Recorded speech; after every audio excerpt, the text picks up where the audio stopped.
Thank you, sir. Thank you. Because that gives a lot of energy to us to have many more such programs. Thank you. Most welcome. Thanks a lot. With your permission, I will be switching off my camera. Okay, sir. Thank you, ma'am. Thank you, sir. We certainly reach to your expectations. Now I request Dr. Oble, sir, to propose vote of thanks.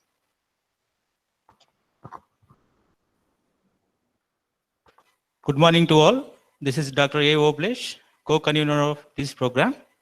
Without delay, we can start the sessions. Before that, I would like to thank many of honorees. First of all, I would like to thank AICTE, especially Colonel Venkat sir, for giving this opportunity to conduct this program. And we are very happy.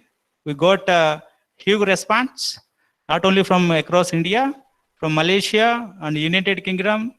I think Bhagiraj is one of the participants.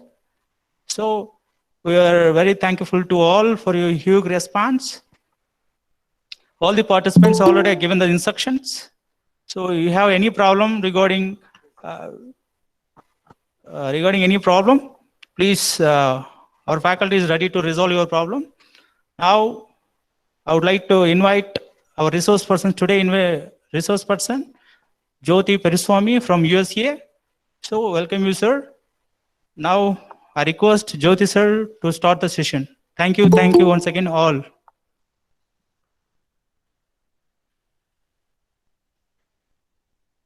Can you hear me? Yes, sir. Okay.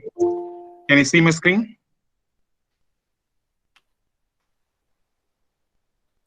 No, sir. Okay, 1 second.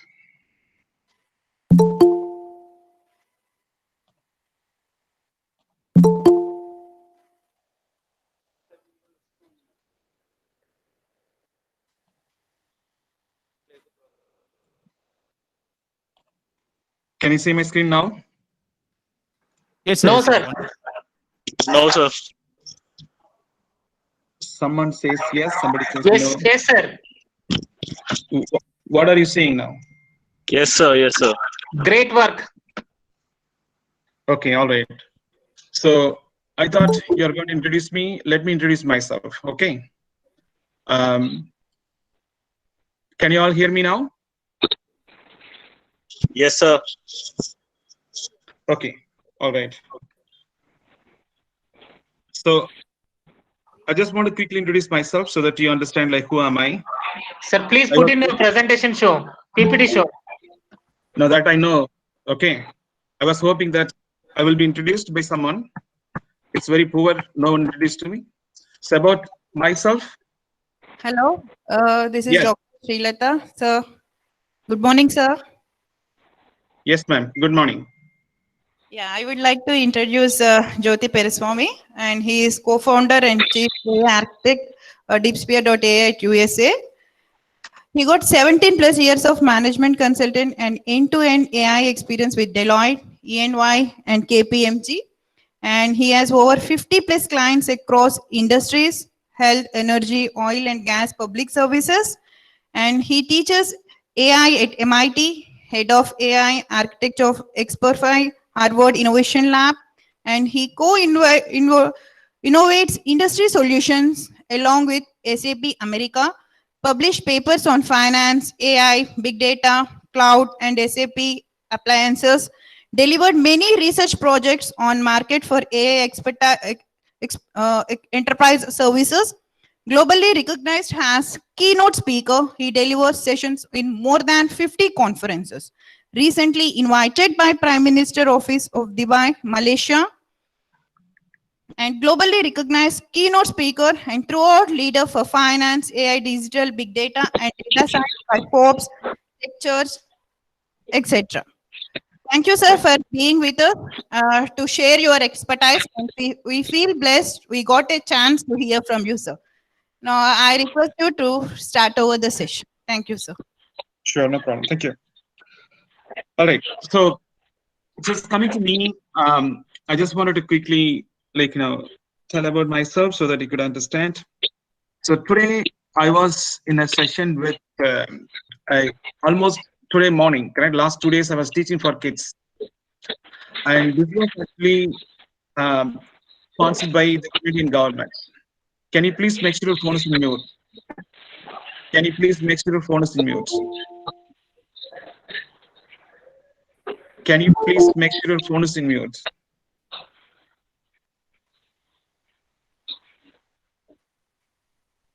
All right.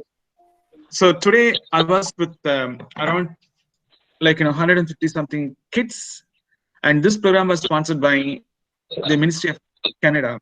There are 3 ministers attended the seat. So one thing that I can tell, okay, by looking at all, there is so much energy, so much interest, so much things people wanted to do with audio, starting from kids all the way to faculties, right? So I really want to thank you all for giving me this opportunity to speak and teach you about how artificial intelligence works in the real world. I'm sure there's many programs out there. There's a lot of people could teach, but when it comes to how it works in the real world, not too many people can handle. They can talk basic abstracts, but in the real world, it is different. So my focus is bringing real world to you. So that's why I'm here. So coming to the company I represent the company called DeepSphere. We are a company heavily focused on building an intelligent LMS. So what exactly we are doing? I just want to give a quick introduction so that I can take it over. So this is our platform, okay? So what we had done, so when a class of 100 students, not all 100 students are the same level when it comes to learning. Each one have different level of learning. Someone can learn very fast, someone can learn slow, someone can advance. How do you personalize the learning based on the learner's learning ability? So that's a platform we are building. So the platform is live. You can access, you can go to the website, you can click on demo. So this will take you to the actual platform. It requires a credential. It will take you to the actual course. Okay? So we put a demo course here. You can start the course. So here you could see Unit 1, and it gives instruction to learn about Unit 1 and the industry use cases, lab access, knowledge assessment, skill assessment. Unit 2, same thing. So I would confidently say, no matter who they are, we are the only company build artificial intelligence at this level, okay? So you can start your learning process. If you want to start your learning, it will take you to the learning material, okay? So it's fully integrated. So we built everything on Amazon Cloud, and the entire system is hosted under SAP. So that's where we get the real data. So I'm just going back. So what is DeepSphere all about? In case if you want to connect to a lab, this is an access to lab. If you want to perform knowledge assessment, so these questions are not a predefined set of questions. So these questions are dynamically created based on how you are learning, based on the speed, based on the the level of involvement you have. The questions will change. Okay, these questions will change. So these questions are based on how you are performing. Right? It's a full-scale platform, primarily focused on artificial intelligence, data engineering, advanced computing. I can confidently say there is no one single company exists at this level in the world, not even single company. So we are the first one who brought this level of intelligent LMS platform for learners to learn at the deepest level. So we also have products. So our focus is building analytics. So we have products for different industry. We have products for healthcare. When you select health, it gives you all the things what we can do in healthcare. Okay, so these are the clients we worked, and these are the different use cases. Patient risk, it will take you to the patient risk. Okay, so it will ask you what model is being used, and it also gives the business context. You can get to know all the use cases what we built. So here is the demo. Okay, so we also focus on building deeper analytics. We have an artificial intelligence lab on the cloud. Okay, so this is our lab on the cloud. When I say lab, it's fully functioning technical infrastructure. You could build anything, okay, at a scale. at a scale. So that is our primary focus. So that's the company. I'm the co-founder. I also have another person. So we raised about 1.2 million capital. So we are a small team of 10 people. We are based out of Palo Alto. So that is where we are operating. So coming to who we are a team of people who worked Harvard, Stanford, and MIT. Okay, and I myself worked at all these places. I also worked at KPMG, Ernst and Deloitte. So coming to today, so we are heavily focused on understanding the fundamentals today. Okay, understanding the fundamentals today, and then we want to dive deeper into implementation. How do we implement this one? The implementation could be based on Python. I have seen and I also noticed there is a lot of emphasis on Python. Python doesn't play a major role. Data plays a major role. Whether you want to study machine learning, deep learning, Python could be 10 to 15% of your work. The remaining work are done on data. Okay, data plays a very dominant role. So I would encourage ignore Python. Don't spend too much time on Python. It's useless. So focus on understanding data, data structure, data engineering. That's the biggest challenge. And that is where the real need for, okay? And understand how to build models, how to train and test a model, how to analyze model, how to build model pipeline. Those are all real keys, okay? Python can come and go. It could be something else tomorrow. But the core principle around data engineering will not change. That's needed. All right. So let's set the expectation. I know there's a lot of great faculty here. I'm not here to teach academic side. Okay. I'm sure you are masters. You know more than me when it comes to academics. So my focus is more on industry. How does this work in industry? Okay. So that is my focus. Whether it's Python or a deep learning or artificial intelligence, whatever it is. Correct? So whatever it is, my focus is going to be primarily on industry side, how it works in industry. So that's what I'm going to focus on. All right. So what is the key takeaway today? So the key takeaway, deeply understand how artificial intelligence applied in business process. Second, learn the framework, how to implement artificial intelligence. Third, gain practical skills. Okay, like I said, there are so many people out there who's teaching this, correct? I watched this one, but all abstract, all abstract. It has no value, it's no meaning for that. So let's gain practical skills, on the job learning. How does it really works in a real world industry?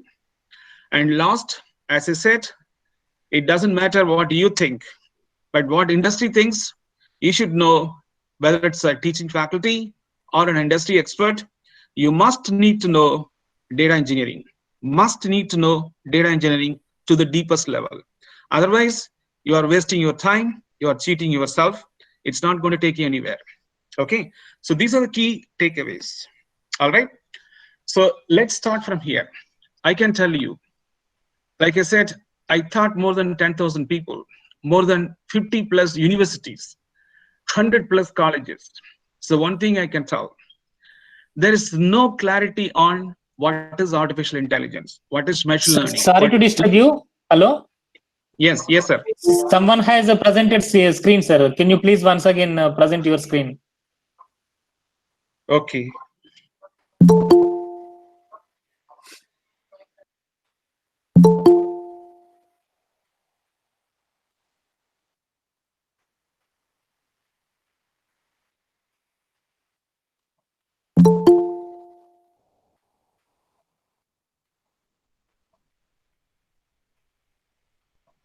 Can you see now?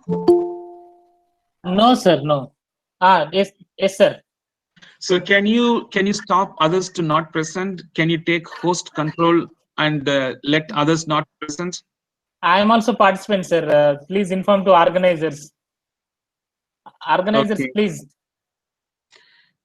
Yes, sir. Organizer, yeah. Can you take host control and not allow others to present? Yes, sir. Yes, sir. Please. Sorry to disturb. No problem.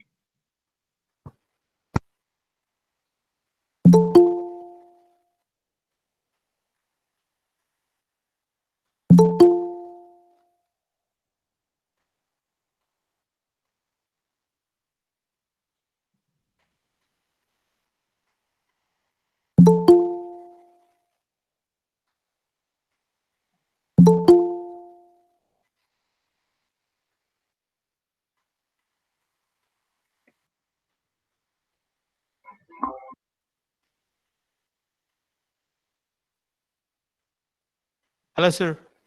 Yes, sir. Can I talk? Start, sir. Yeah, please You start. can start, sir. Okay. All right. So please make sure you have the control so that no one can present and disturb this one. All right. So as I said, I thought 50 universities, more than 100 plus colleges, so many different students and etc.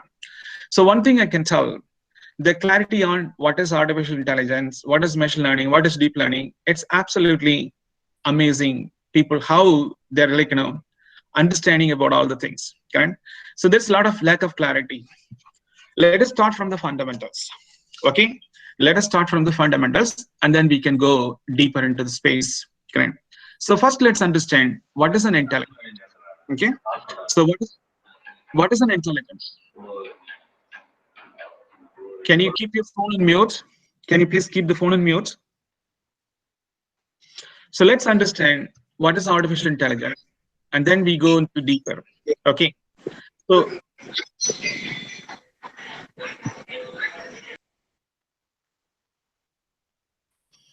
all right. I would really appreciate if you keep your phone on mute because it's a class. We should respect the class. We should respect everybody. Okay?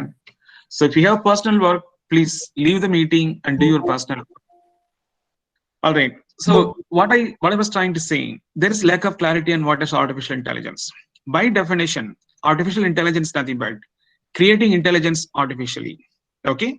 Let's take some example. Let's take an example. Okay. So driving, that's an intelligence. Medical disease diagnosis, that's an intelligence. Coding or programming, like we talked about Python.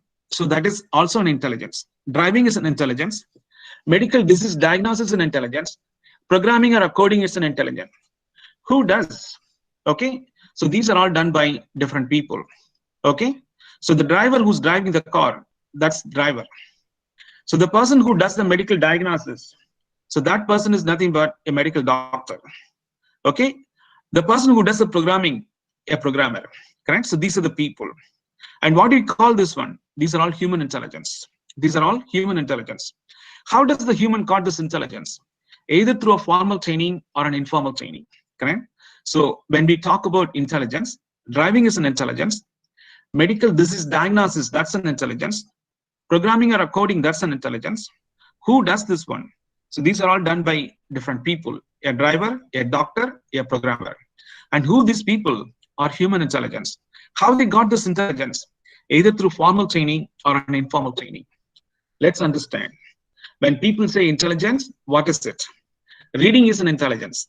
Writing is an intelligence. Decision making is an intelligence. Problem solving is an intelligence. Response to a question is an intelligence. All these are all intelligence. Okay, all these are all intelligence. What is a human intelligence? A task that is performed by a human based on the skills and knowledge and expertise. Those are all human intelligence. Those are all human intelligence. Can I read a Telugu magazine? No. Why? I never thought to learn Telugu. Can I read a Tamil magazine? Yes. I thought in Tamil, so that I can learn Tamil, I can read it. You see the intelligence? I never trained in Telugu, so I don't understand that language, so I can't read this one. But at the same time, I can read a Tamil newspaper magazine because I thought in that one. You see the word training? Training plays a key important role. Since I never trained in Telugu, I can read this one. Can I cook? No, I can't. Why? I never took any training for cooking, so I don't know how to cook. See the word? Training is most important. Okay? Anything that a human does, those are all human intelligence. Those are all human intelligence. How does a human gains intelligence? Either through a formal training or an informal training. Formal training, you go to a school, you learn from there. I want to become a driver. I can go to a driving school, take the session. That is a formal training. Instead of taking a formal training, I can ask my friends or I can ask my family to help me to learn the car, driving the car. So that is an informal training. Either through formal training or informal training, you gain knowledge, you gain expertise, you gain skills. So those are all human intelligence. What is an emotional intelligence? So human intelligence are happening through formal and informal training. And emotional intelligence, it doesn't happen through a formal or informal training. When I see a snake in front of me, either I'm going to kill the snake, or I'm going to run away, or I'm going to cry. Why?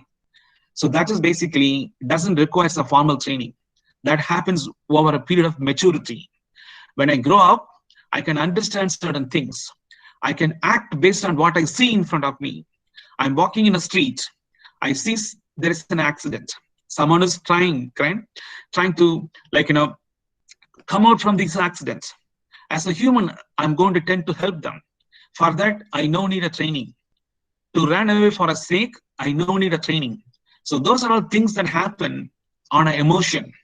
So those are all called emotional intelligence. Okay, those are all called emotional intelligence. All these three, any intelligence, whether it's a human intelligence or an emotional intelligence, correct? It's all in some form of a skill, knowledge, expertise, competency. So by considering all the things, what is artificial intelligence? Artificial intelligence, by definition, a replacement or an alternate or a substitute for a human intelligence, emotional intelligence, any intelligence you could think of. Okay, it's very powerful. It's very powerful, correct? It's a replacement, or it's an alternate, or it's a substitute.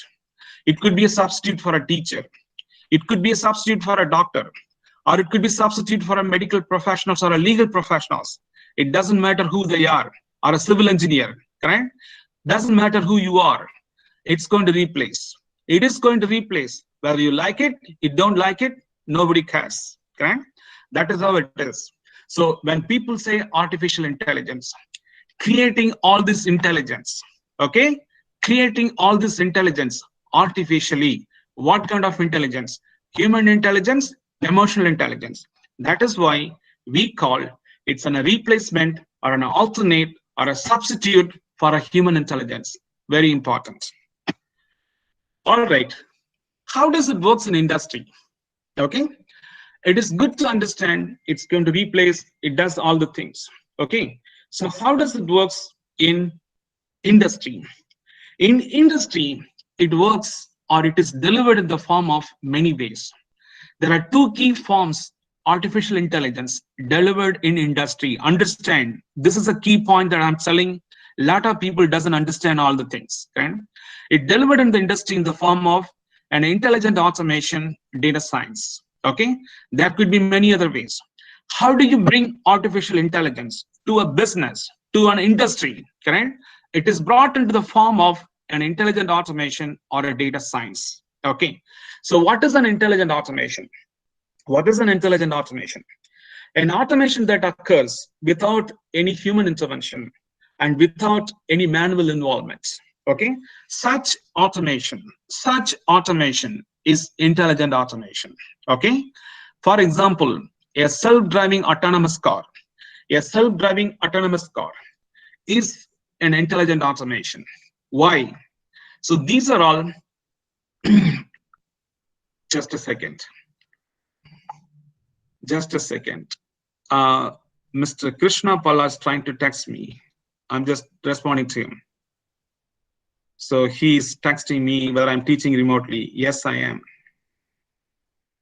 So he's your chairman's brother. All right. So intelligent automation. Okay. Intelligent automation. It's nothing but an automation that occurs without any human intervention, without any manual intervention. How does it work? Take an example of the self-driving autonomous car. The self-driving autonomous car works without a driver. There is no driver sitting in the driver's seat. There's no driver sitting in the driver's seat. That's why I said no human intervention. There's no human in the car, okay, as a driver. Second, the car functions by itself. When it sees a red light, it stops. When it sees a green light, it goes. When it sees an yellow light, it slows down. No manual intervention. No manual intervention. It functions by itself. And that is why it's called an intelligent automation. An automation that occurs without any human intervention, without any manual intervention, it's called an intelligent automation. So the second one, artificial intelligence brought to business, brought to industry in the form of data science. So what is data science? Okay, if I ask you this question, I would be surprised even not even one person answer this question clearly. Okay, why? That is the lack of clarity. What I see in industry, what I see in marketplace, people don't understand this one. Very simple. Applying science on data, it's called data science.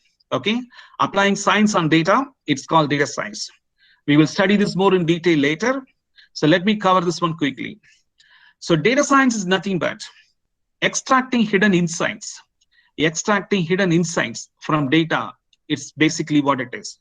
What am I extracting? For example, okay, when a customer go to a restaurant, before the customer orders something, I can tell, okay, what this customer likes. Okay, what this customer like. So the customer like these products based on the previous history, based on the behavioral pattern, I can tell. So this is what the customer like. Okay. For example, when you go to Amazon website, when you go to Facebook, what you see on the rightmost corner, customer who bought this product, they also bought this one. It makes a recommendation. It understands what you like. It understands what you don't like. It makes a recommendation. So this is nothing but extracting hidden insights on data. Extracting hidden insights on data. It could be a predictive model, or it could be something that and a deeper insights, correct? Understanding disease condition, making recommendation on disease state and medication. So these are all data science. These are all data science. So point what you need to understand. Point what you need to understand. In real world, how do you bring artificial intelligence? Not through Python. Python doesn't do anything, correct? Don't waste your time on Python. Understand how to build intelligent automation. Understand how to build data science, correct? So Python just has a very minimal role, correct? I would not even spend more time on that one. So focus on understanding intelligent automation, data science, all right? So what we are learning, what is artificial intelligence? An alternate or a replacement substitute for human intelligence, emotional intelligence. How do you apply this in industry? In what form? In industry, it's applied in the form of an intelligent automation, data science. Move on. All right. How to create intelligent artificially. Okay. So now we understood what is artificial intelligence. How do we create that? Okay. How do we create intelligence artificially? What are the options I have? Okay. Options to create intelligent artificially. Correct. So how do we create this one? All right. So there is a way. So what we do for the students, okay, as a faculty, you teach the student. When you teach the student, what happened to the students? The students get trained either in data structure or discrete mathematics or linear algebra, any subject you teach. The student come to the school, you teach them. Once you teach them, they understand how to solve some of those problems. Okay, how to solve some of those problems. In the same way, what you have to do, you have to teach the student, like how you are teaching the students. Now we have to teach the machine. Now we have to teach the machine. So how do we teach the machine? So that is the art of machine learning. That is the art of machine learning. So how do you create intelligent artificially? Teach the machine. Okay, you have to teach the machine. How you are teaching students?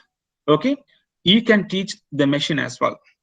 Okay, when you teach the students get trained, the student gets knowledge, then they are solving problems. Okay, I'm teaching a student, what is 2 plus 2? 4. What is 4 plus 4? 8. What is 8 plus 8? 16.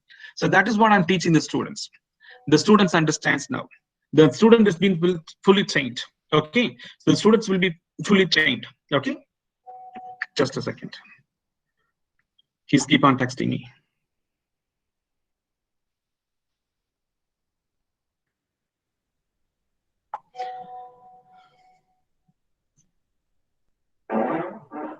So when you teach the students understand. They are basically like, become a trained professionals.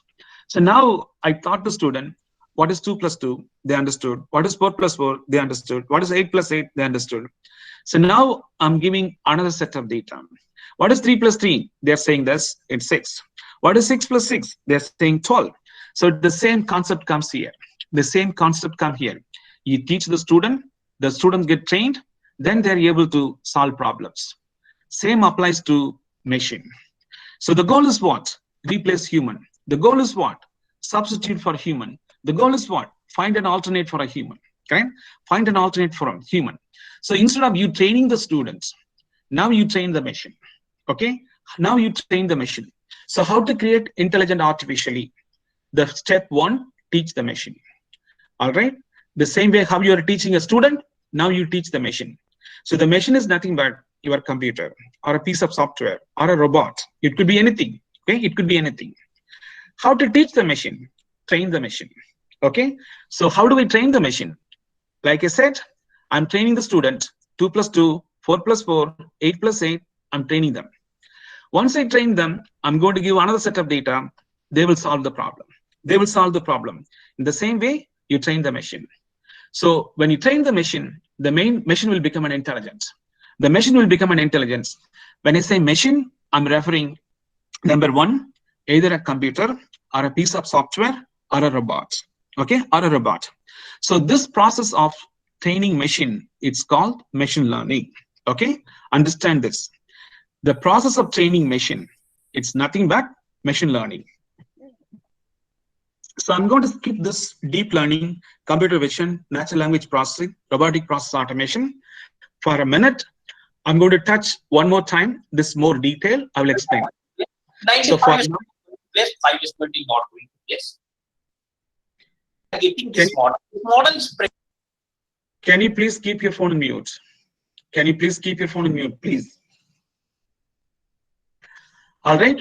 So, so what you're trying to do, you are trying to train the machine. So that is what machine learning. Let's understand. So we kind of talked a little bit. There's one more terminology I'm adding here. How can we do with artificial intelligence? What can we do with artificial intelligence? With artificial intelligence, number one, we build intelligent automation. Number two, data science or a digital transformation. Okay, digital transformation. So digital transformation, it's a combination of both, 1 and 2. Okay, a digital transformation, it's a combination of 1 and 2. All right. So this is what I was trying to talk to you. Okay, I said I'm going to spend more time. Now you take these three: how to build intelligent automation, how to build data science, how to build digital transformation. Okay, so this should be your focus. Okay, this should be your focus. As a faculty, don't spend too much time on Python. Learn these things. What is intelligent automation? How do we build this one? What is data science? How do we build this one? What's digital transformation? How do we build this one? Okay, so those are the key focus area. So in order to implement either intelligent automation or a data science or a digital transformation, we need artificial intelligence. We need artificial intelligence. So how do we implement artificial intelligence? So that is when we have to teach the machine. How do we teach the machine? And that is what machine learning, then deep learning, then computer vision, then natural language processing, then robotic process automation. All right, let's understand what is each one. So if you want to learn artificial intelligence or build artificial intelligence in the form of either an intelligent automation or a data science or a digital transformation, you must have to understand all the 5. So these are the only 5 core principles, okay? Core technical principles you need to build an intelligent automation, a data science, or a digital transformation. So these are all intelligence created artificially. These are all intelligence created artificially. Let's understand what each one means. Okay, let's start from computer vision. Okay, so that we can understand others better. Yeah, computer vision is nothing but teaching the machine to understand about images, videos, and also any objects in front of you. The best example, a self-driving car. When a car drives in a constant speed, it sees an object in front of you. It stops immediately. Wow, how does that work? So that is called an object recognition. It could be a human or it could be an animal. The car drives in a constant speed. It sees a red light. It stops immediately. So that is basically an image recognition. Okay? It sees an image and it recognizes the image. It stops immediately. It sees a man who's walking in the street. It's a human recognition. So things around image recognition, human recognition, object recognition. So these are all part of computer vision. What under computer vision, the machine learns and understands how does a human look, how does an animal look, how does a red light look, how does a dog look, okay? How does a video moving object in a video look? It learns and understands. It learns and understands. So under computer vision, what you are trying to do, you are trying to teach the machine to understand how does a image look, how does a man look, how does a woman look, how does an object look, etc. So what does this mean? Here you are training the machine to learn and understand about an image, about an object, about a video. A mathematics teacher like Dr. Rangasamy, correct? He teaches mathematics. So his focus only in mathematics, okay? Only mathematics. Of course, he's the head of AI. He can do many things. But when he takes the subject mathematics, he teaches only mathematics. Like that, under computer vision, you train the machine, okay? You train the machine on basically a specific area. What specific area you are training the machine and what the machine learns. Under computer vision, the machine learns on object detection, human detection, image detection, video detection, etc. So that is what the machine learns. And that is what called computer vision. Let's say I'm not interested object detection, human detection, image detection, etc. But I wanted to have a conversation-based application. I go to a store. Let's take an example, Reliance Retail. I go to the store. So the store has a digital board. The digital board, the moment I go, it looks my face, understands, it asks me, okay, how does it ask me? Hello, how are you? Welcome to the store. So we have a promotion. Would you be interested? It builds the conversation. It builds the conversation. So those are all basically language-oriented applications, a language-oriented application. If you are trying to teach the machine about a spoken and written language, okay, a spoken and written language. So the machine learns and understands the language that you speak, the language that you write, okay, the language that you write. So that is basically falls under natural language processing. The best example, if you are using a smartphone, okay, such as Apple phones, when you type a text message, you see at the bottom, it models the language. Where are you going? When you type where, it brings the word or at the bottom. So that is called language modeling. That is called language modeling. So that is part of natural language processing. So if you want to train the machine, where the machine understands, okay, where the machine understands what it understands, a language, both written and spoken, that falls under natural language processing, okay? So if you want to teach a machine so that the machine can understand the language that what you are speaking, okay? So that is basically nothing but natural language processing. So that includes both spoken and written. The best example on a cell phone, okay? On your smart cell phone, you see the text messages has a language modeling built in.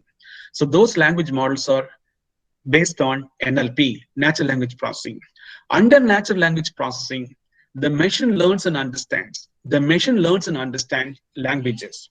So what I'm speaking, English. What you are listening, English. You understand what I'm speaking. I understand what you are speaking. So in this case, both me and you are understanding each other. In the same way, I expect a machine, a computer, or a software application, or a robot do the same thing. When I speak, it should understand and it should respond back to me. When I write something, I write in a handwritten digit, okay? So by looking at a handwritten digit, I can tell whether it's 1 or 2 or 3 or 4, etc. Right? So that is basically a handwritten digit. The machine understands. It looks at whether it's 1 or 2 or 3, like a human reacts. Right? So if you can you please keep your phone on mute? Can you please keep your phone on mute? Can you please keep your phone on mute, please? Please. So if you want to train the machine, where the machine can understand the language of written and spoken, so that falls under natural language processing. So under computer vision, the machine learns about images, objects, and also videos. Under natural language processing, the machine learns and understands about a language, both written and spoken. The next one, robotic process automation. Okay, what is a robotic process automation? The simple example would be easy to understand. I want to make a sandwich. I want to make a chicken sandwich. All right, what do I need? I need bread. I need cheese. I need mayonnaise. I need mustard. I need onion. I need tomato. So these are all the ingredients what I need to make a sandwich. How do I make a sandwich? To make a sandwich, there's a sequence of tasks I have to perform in a defined order. I cannot change those order and I have to follow the sequence. Okay, so my goal is to what? Make a sandwich. So how do we make a sandwich? Okay, so to make a sandwich, I need all the products. What are the products I need? I need bread, I need cheese, I need mayonnaise, mustard, and also chicken, and I also need tomatoes, onion, pickles, etc. So now, what is my first step? Cut the bread. What is my second step? Put the cheese. What is my third step? Put the mayonnaise and mustard. Put the chicken, etc. You see, I'm doing sequence of steps. Okay. So if I want a machine to understand a business process, such as making sandwiches, okay, such as making sandwiches, or it could be anything. So those are all falls under robotic process automation. So don't think the word robot means it's robotic, okay, robots. It could be a piece of software, or it could be an equipment, or it could be a machinery, okay, it could be a machinery. Please, can you please mute your phone? Somebody's phone is not in mute.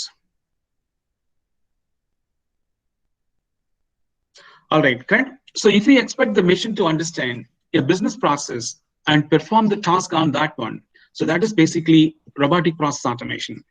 And this is basically in a high demand area in the future. Okay, I told Hello, you. sir. Yes, sir. Again, sir, screen is not visible, sir. Just now. Okay.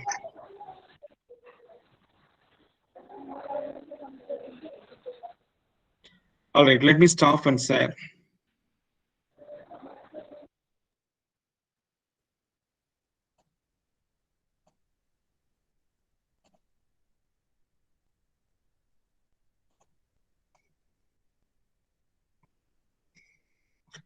How about now? Can you see now? Yes, sir. Yes, sir. Okay, so maybe tomorrow I will use Zoom, correct? So Zoom has better control on these things. We'll try to use Zoom, and I can mute all the participants. All right. So if I want to train the machine on a business process, so that falls under robotic process automation. Don't confuse the word robot. Robot means it's not that a physical machine that what you want to see in front of you. It could be a piece of software. It could be invisible. It could be invisible. But the point is, since the process are performed without a human, so that is why it's called robotic process automation. I would say this is the most demanding area in the future. Okay, the most highly demanding area. So this is where the real need for artificial intelligence. Correct? As I said, we no need cooks to cook idli. We no need cooks to cook biryani. We can make a machine which will cook for us. And that is where we are heading towards. It's going to happen. Okay? It is going to happen no matter what. I'm in a deep research on how do we use artificial intelligence to make sandwiches, fresh, real sandwiches. Okay? So that's the deepest research. So you will be shocked and amazed how the world is going to be in next 10 years from now. Okay, so we may not need a lot of people to cook. We may not need a lot of people to work in a restaurant. It's all going to be replaced by these kind of processes. Okay, these kind of processes. Okay, so the machine itself is going to function. So that means you build equipment, you build devices which acts like a human, which interacts like a human. It makes things can happen. You could imagine when a car drives by itself, how big of a deal to replace a cook. Correct? Driving a car on a road condition, it's the most challenging part.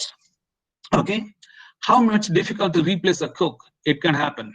So these are all process automations. Okay? These are all process automation.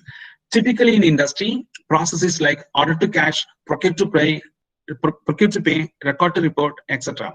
So these are all industry processes. The sandwich example I gave you, it's easy to understand.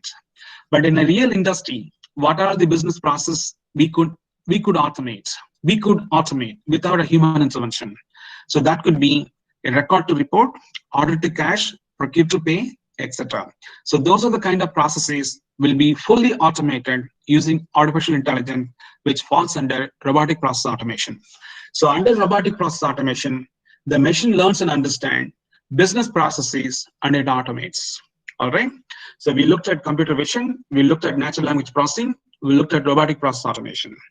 Computer vision, the machine learns and understands about image, about object, about videos. Language processing, okay, the machine learns and understands spoken and written languages. It builds a conversation with you. Under business process, the robotic process automation learns about a business process and it automates. Let's understand machine learning and deep learning, okay? For now, let's understand deep learning. And then we'll come to machine learning. Because there is a specific topic we are going to focus exclusively on machine learning, okay? Understand. So what is deep learning? So it's an extension to machine learning, okay? Keep in mind, machine learning is nothing but teaching the machine, like how you're teaching a student. The same way you teach a machine, the machine learns. That's the concept of machine learning. That is the concept of machine learning. And it applies in all places. Don't think machine learning by itself is just one area. Deep learning also falls under machine learning, okay? So under deep learning, the machine learns. Under computer vision, the machine learns. Under natural language processing, the machine learns. Under robotic process, the machine learns. In all the 5 places, the machine has to be trained. The machine learns, understands about the functions, okay? So deep learning, it's an extension to machine learning. Okay, it's an extension to machine learning. So these are all very focused area. Computer vision, it's a focus area. Natural language processing, very focused area. Robotic process, very focused area.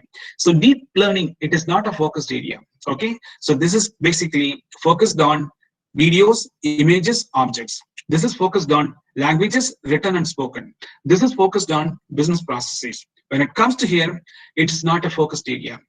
It could be anything, everything. It could be anything, everything. So there are 2 things what we need to understand. So deep learning, it's an extension to machine learning. And it is a general category, okay? It is not a very focused area. It could touch anything. It could touch anything, absolutely anything.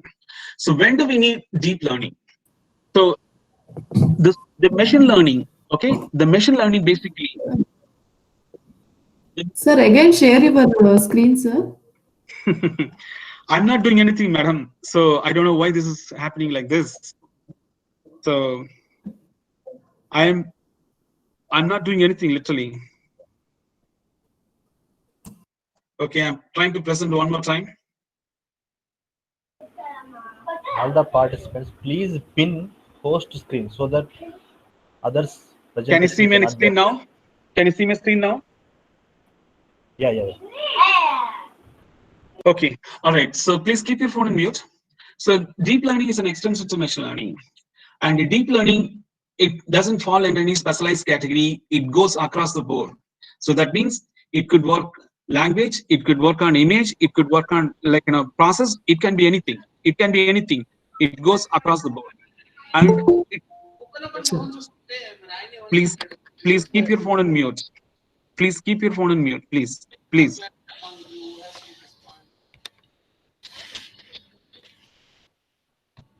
So treat me as a teacher like you. Please keep your phone on mute.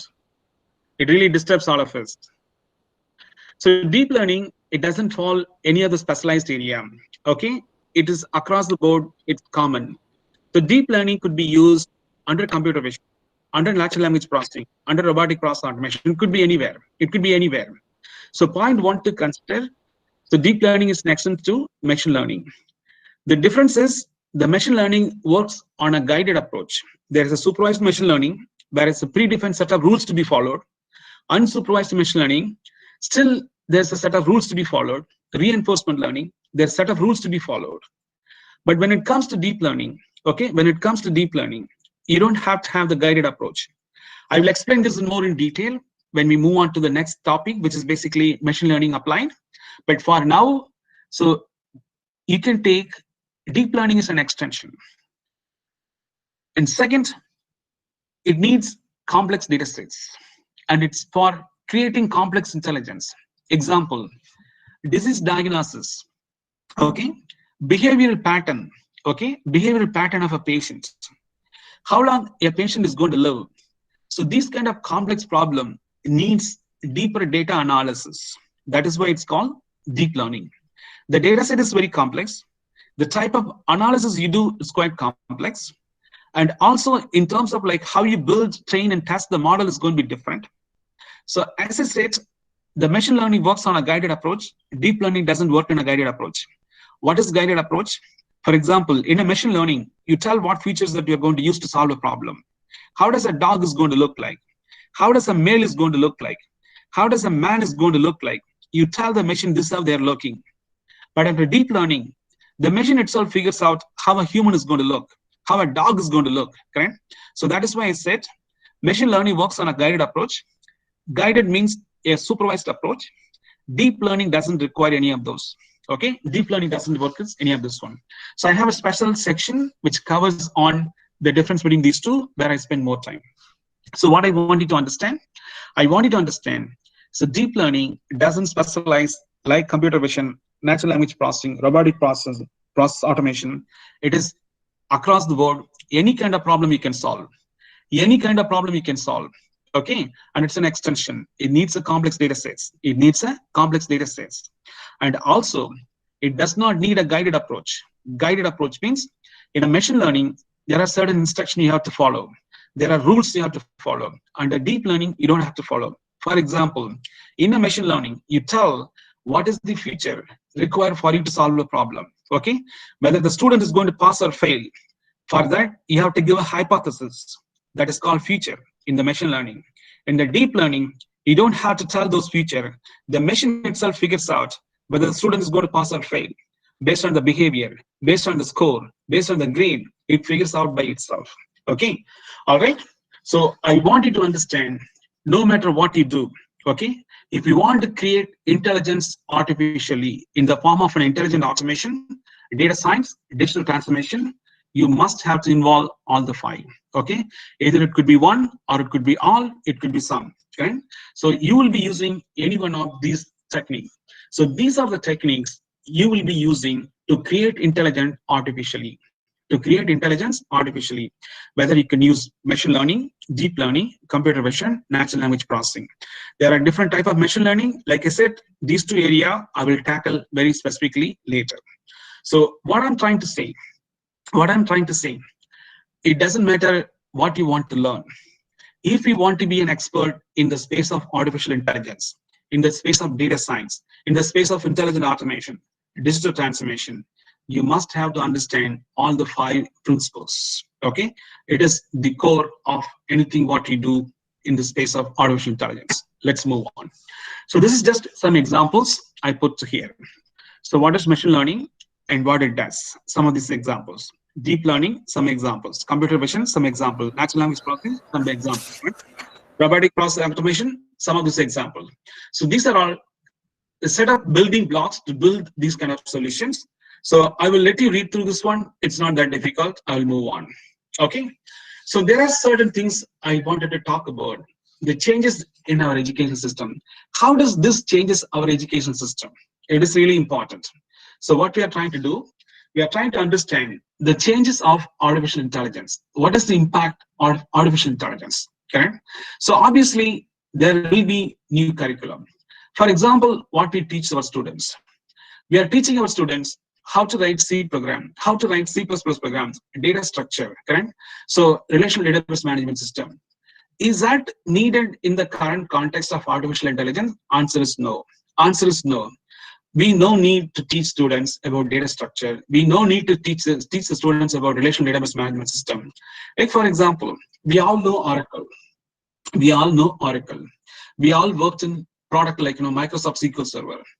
Is these products are required to build artificial intelligence? Answer is no. Nothing is required. Nothing is required. Okay. So whatever we teach for students in the current state of artificial intelligence, it does not require any of those areas. Okay. So there will be new curriculum. There will be new learning material. The learning will become global. Someone said there are students attending from Malaysia. There are students attending from UK. Okay? It's going to be on a global scale. Okay, it's going to be on a global scale. Okay, all right. So it's going to be a content-driven learning. It doesn't matter how many buildings you have, how many offices you have, how many auditorium you have. No need. So it's going to be an intellectual-driven content. Okay, the content is going to be heavily driven by intellectual. So that is where it's loading. Okay, that is where it's going. You don't need a lot of physical assets. And the fourth point, the education will be changed in a very personalized way. When I say very personalized way, as I said, in a class of 100 students, right now, all 100 students are taking the same assignment, same quizzes, same study material. That will change. It's going to be very personalized based on the learner's learning ability, learning speed, how much they can learn, how fast they can learn. The content will be structured because of the digital form. Since the digital form, it's easily restructurable. You can easily restructure. So these are some of the changes that's going to happen in education system, okay, in our education system. So in summary, traditionally we teach students to learn coding programming. Now the faculties need to show the student, instead of they are going to code, they have to teach the machine, okay? They have to teach the machine. So the faculty now need to show how a student can teach a machine so that the machine can learn and code programming instead of humans, okay? And that is what the change required. So traditionally what we are teaching our students to create a human intelligence, okay? We are creating student as a human intelligence. Now that is gone. We have to teach the student to create artificial intelligence. To create artificial intelligence. What does that mean? The student need to learn and understand how to teach a machine. So that is why I said there is a fundamental change in our education system, okay? Fundamental change in our education system. Instead of teaching a student how to code in C and C++ or any programming language, you teach the student how to teach a machine, okay? You teach a student how the student can go and teach a machine and train a machine, build artificial intelligence. That is what they need. All right, let's understand. So how does this really changes in terms of opportunity, okay? So when a student goes out from campus, let's assume they got a job in TCS, Wipro, Infosys, Cognizant, any of these companies, okay? Let's assume that.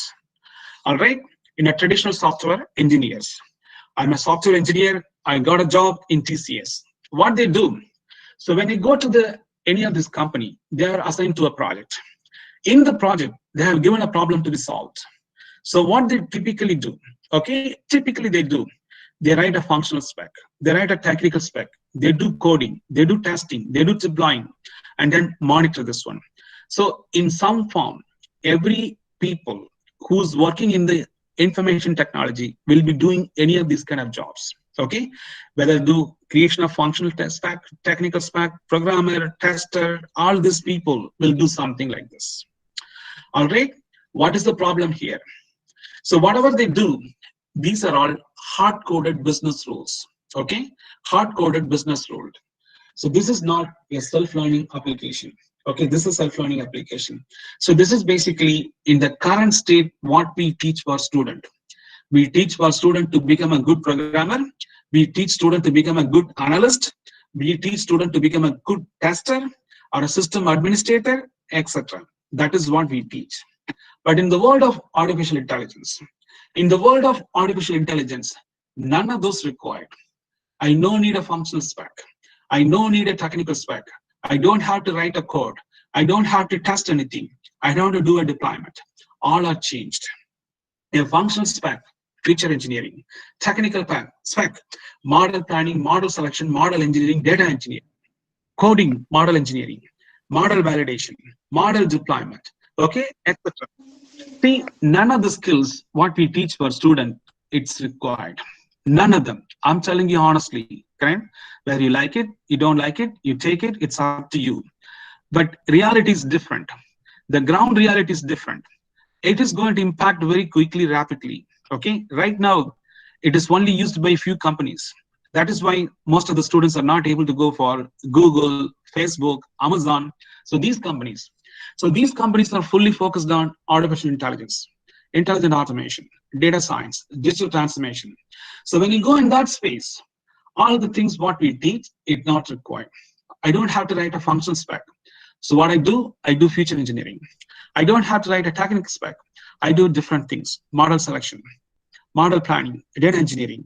I don't have to code any program. I do model engineering, correct?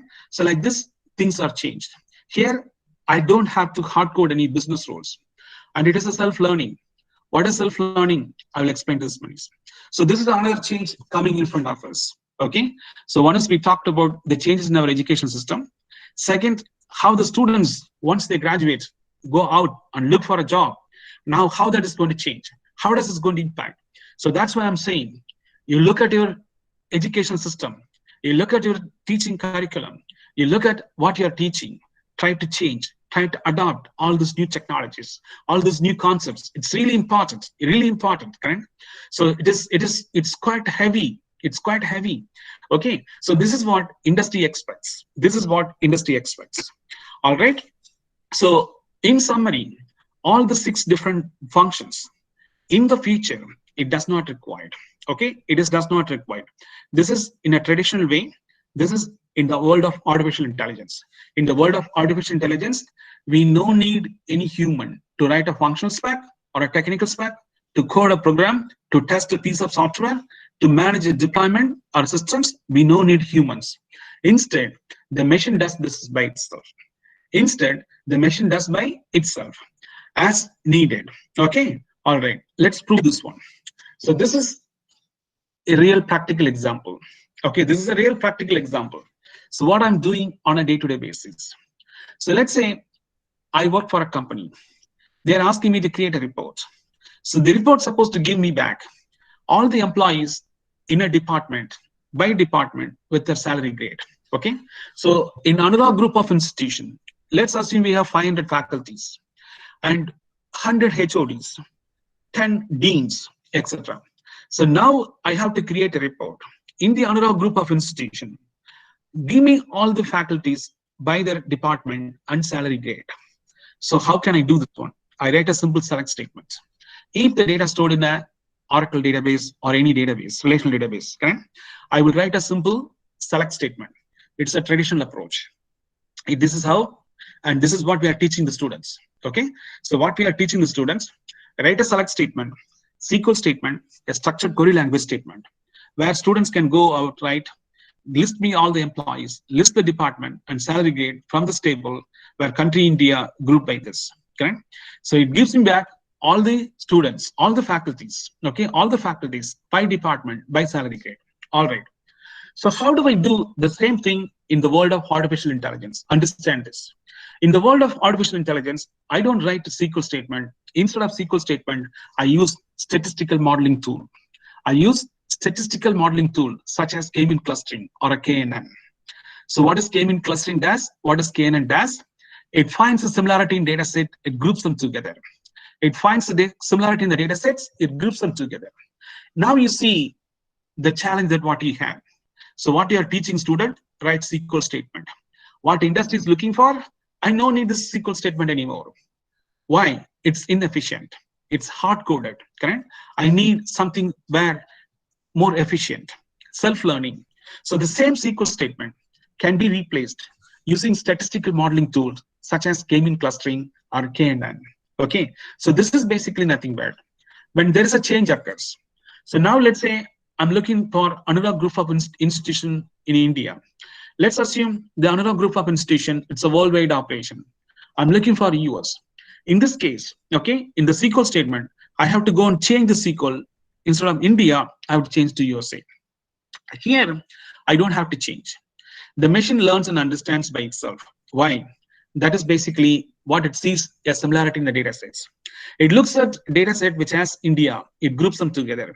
It looks at the data sets United States, it groups them together. So based on what it sees in the data sets, it groups the similarities together. So this is groups of similarity together. In both the cases, what you see, in both the cases, you have the same data. So whether you use traditional SQL statement or an artificial intelligence based approach such as K-mean clustering or KNN, the data, underlying data still remain the same. You have an employee data, you have a salary data, you have a department data.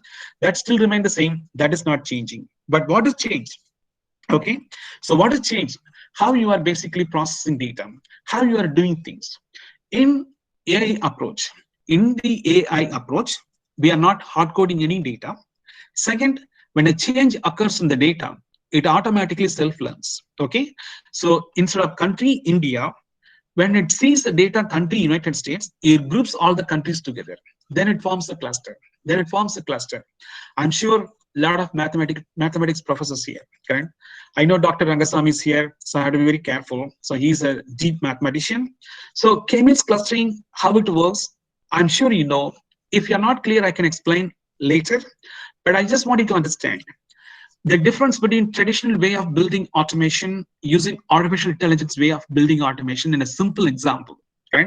So what the industry expects student to solve the same problem. The problem still remain the same, but the approach what you take to solve the problem, it's completely changed. And this is why I say traditional software engineering was AI driven approach. This is a traditional software engineering. So what we are teaching students, a traditional software. How do you build software? How do you build application, data structure, discrete mathematics, probability, statistics, correct? So these are all a traditional approach. What does it mean? What is mode? What is variance, correct? All these are all applied in some form somewhere in information technology. But that has to change. How does it going to change? This is just one example I'm giving so that you could understand.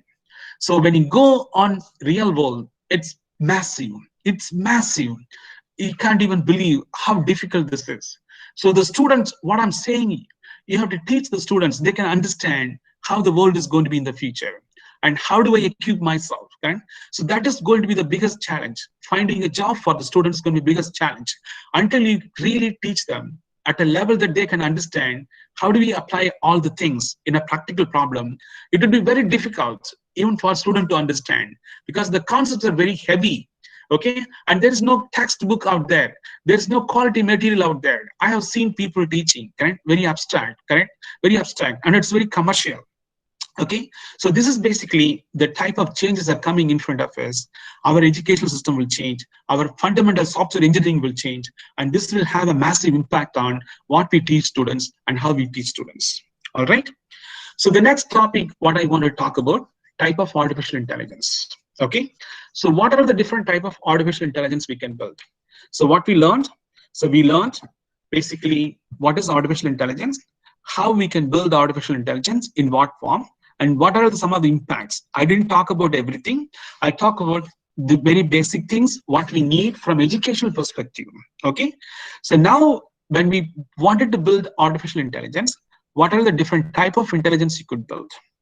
So the current state, whatever intelligence we are building is all narrow intelligence.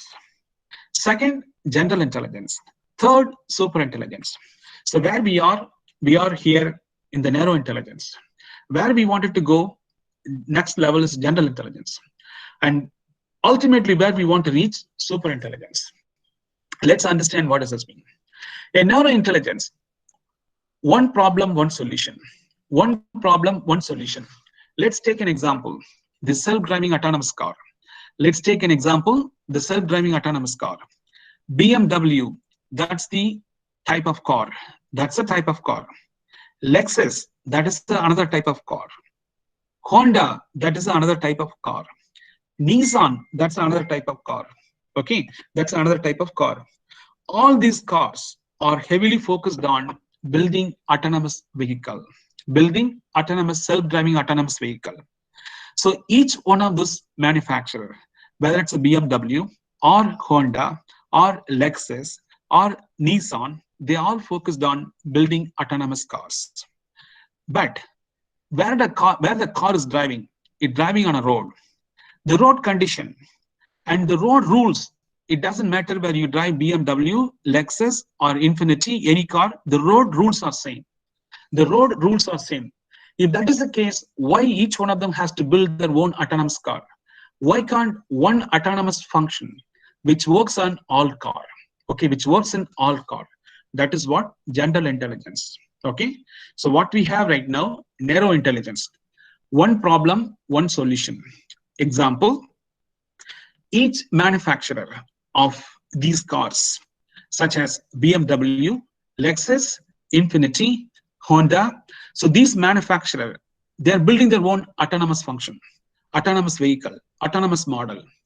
But the road condition, the road rules and regulation, it's common for all the manufacturers. If such, why are they building each one of them separately? It's redundant.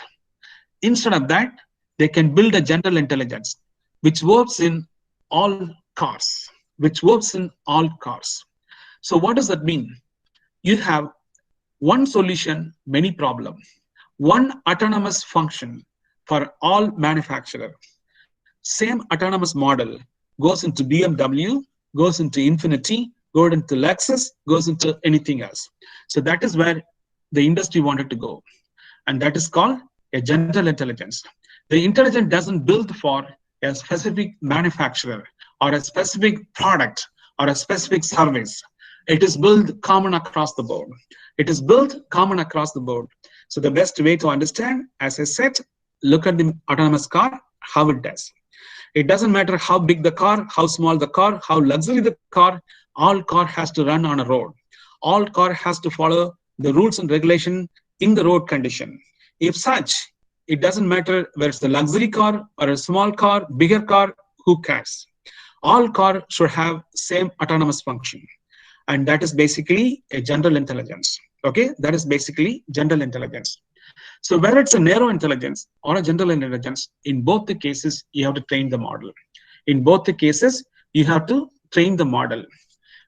What we are talking about, we wanted to function, okay? We want a function where the model or the machine works without even training, okay? I don't have to train anything. In narrow intelligence, you have to train the car, okay? There is a model running in the car, you have to train the car, you have to train the model. In general intelligence, you have to train the model.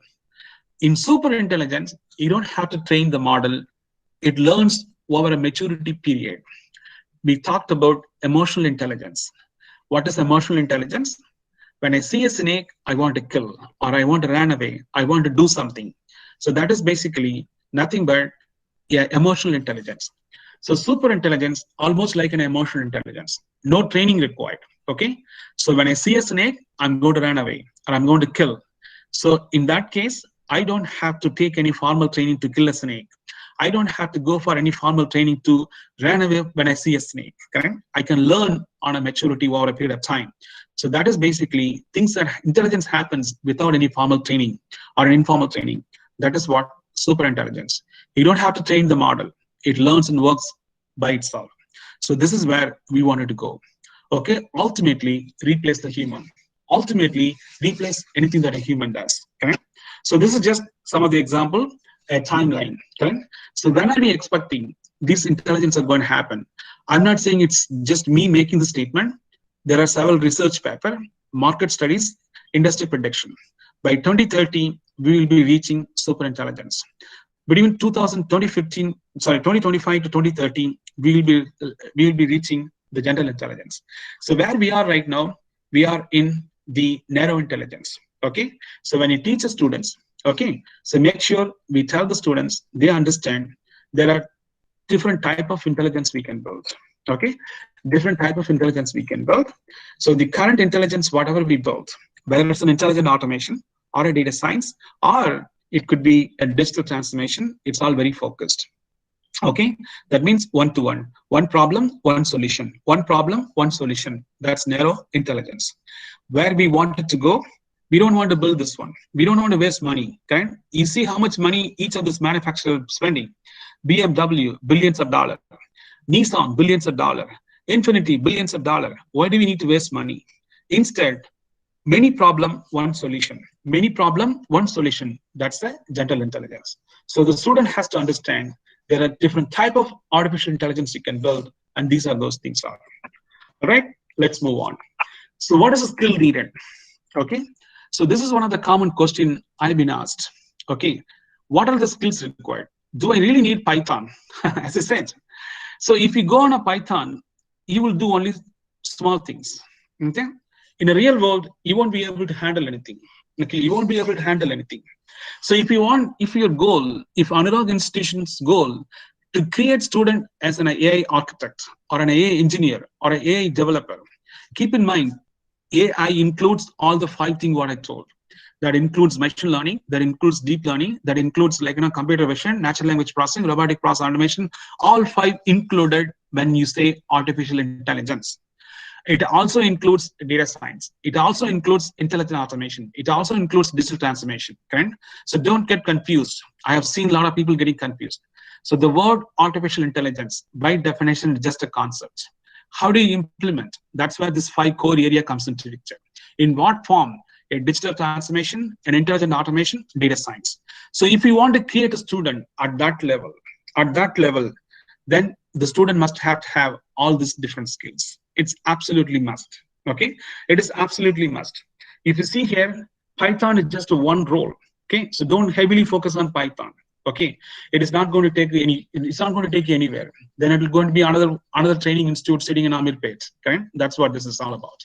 So to make students really a solid candidate in the field of artificial intelligence, so the number 1 skill, they have to have some knowledge about industry. Okay, it could be health, it could be oil and gas, it could be energy, it could be consumer. It doesn't matter what you want to teach them. They have to understand some industry business processes, some function about industry. That is absolutely critical. So that is number 1. Number 2, data. It is extremely critical for the students to understand how the data is going to impact when you build artificial intelligence.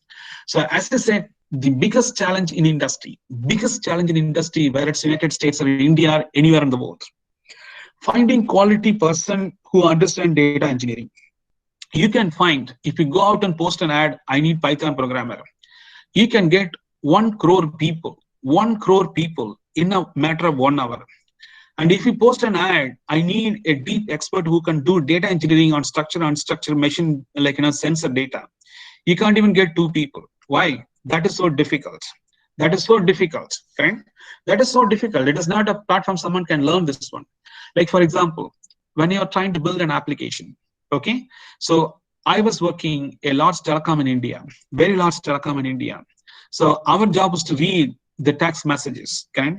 When you type text, we have to stream and read the data. Whatever you're typing, okay? We have to read the data. So how could I connect a device remotely and read the data? Correct? So that is not like writing Python program. Not everybody can do this kind of job.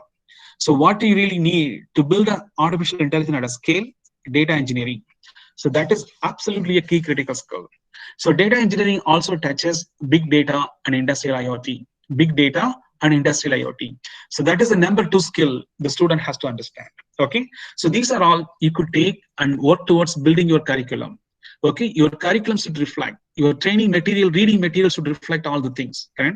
So reading material should reflect all the things. So the next 3rd skill, modeling skills. All right, I have a problem, I have a data. Now, how do I apply this kind of statistical modeling technique on data? Okay, so modeling skills are nothing but statistical modeling, such as random forest, decision tree, logistic regression, linear regression, neural nets. Correct? So these are all different statistical modeling technique which has to applied on data. So that is the 3rd skill. And 4th one, computing skill. Even computing also traditionally work in CPU, okay, in a single core, dual cores. But what we need a powerful machine which understands images, which understands graphical user data. Correct? So those are all falls under. It could be a GPU or a cloud or a microservices, etc. So I'm currently working on a project. You cannot believe the amount of energy that is required, okay, to learn about cloud infrastructure, to work on a cloud infrastructure, building microservices, building a serverless functions. Correct? It's absolutely critical. Okay, it's absolutely critical. So those are the key skills required. Correct? So number 1, business skill. Number 2, data skills. Number 3, modeling skills. Number 4, computing skills. So these 5 skills absolutely critical. So what it means in your curriculum, whatever curriculum that you're going to design for teaching the students, okay, that must have to include all the things. Okay, so if you see, I do have Python. Okay, I do have Python. So that's very minimal role for me. Okay, that's very minimal role for me. Without this, Python can't do anything. Okay, without this, Python can't do anything. All right. So this is just some of the roles people could expect. So if someone able to learn and understand what kind of jobs they can become an architect or a data scientist or a data engineer or a model engineer or a developer. So these are the industry jobs that you could see. You can spend some time on Google website or a Facebook website or Amazon website, see what kind of jobs they're offering and what are they asking for. Okay, what are they asking for? So that you could understand what is really needed in the practical world. Okay, what is really needed in the practical world. So this is basically someone to become any of these functions. Okay, either a data scientist or a data engineer or a model engineer or a model scientist, whatever role you want to play. It's all based on whatever the skill that we talked about. Okay, whatever the skill that we talked about. So with that skill, you can easily go. All right. Now one more point. So what we understood?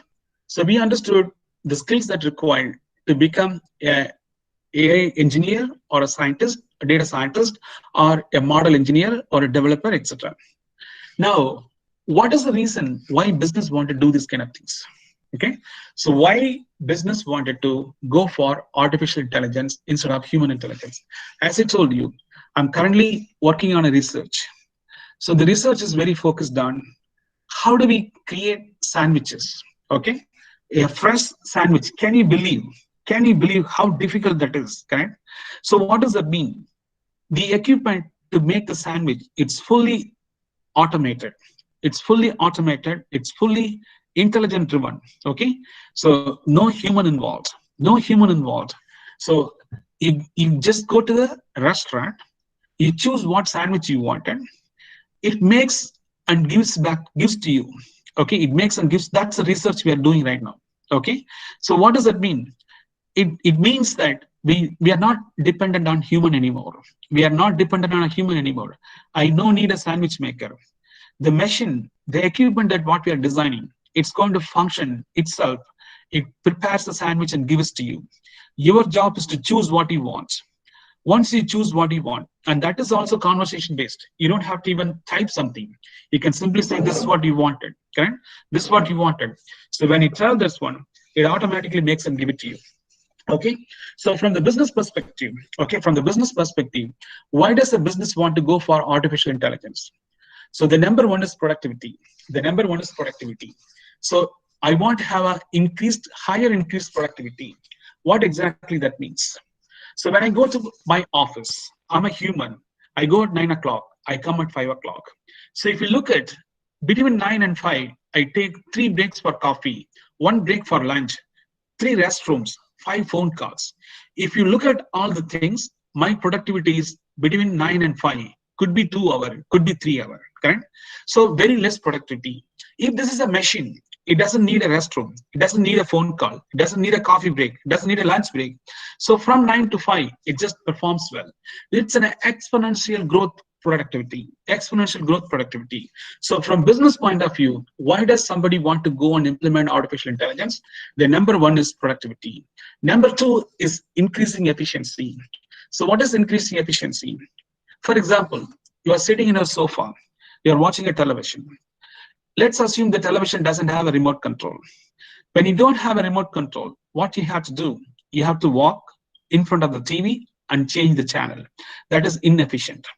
If you have a remote control, you can control from remotely wherever you are. That is more efficient. So people are looking for doing things more efficiently. Okay, doing things more efficiently. The example that I gave you, sandwich machine. The sandwich machine, an average time for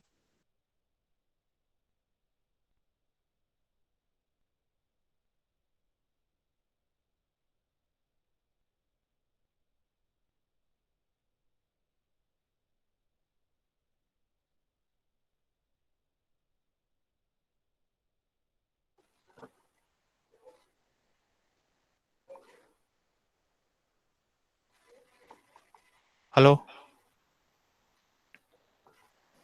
Hello, sir. George, yes, sir. Why assigned screen is not visible? Yes, sir. 1 minute. 1 minute.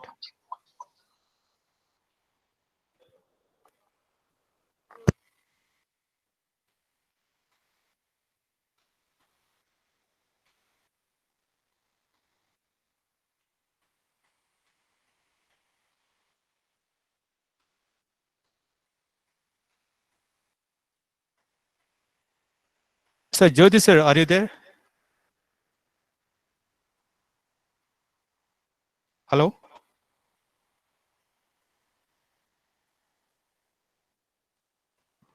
Not audible. I think there is some audio issue.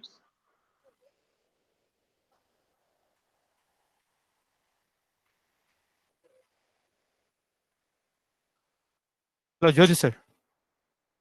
Hello? Hello? Hello, Jyoti sir. Hello? I think there is a speaker side.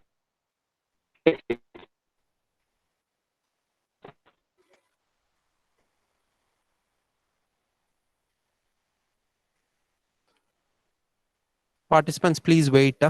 Speaker will be joining very soon.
Hello, Jyoti sir.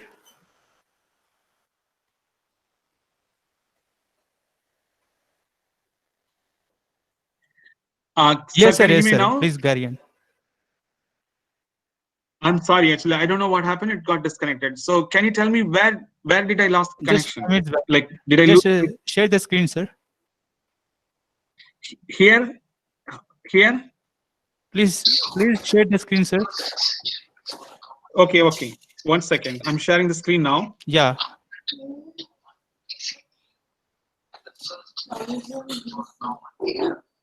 Okay. Can you tell me? Can you see my screen? No, sir. No. No, sir. No, sir. Yes, yes, getting, sir. Next slide, Okay. sir. This one?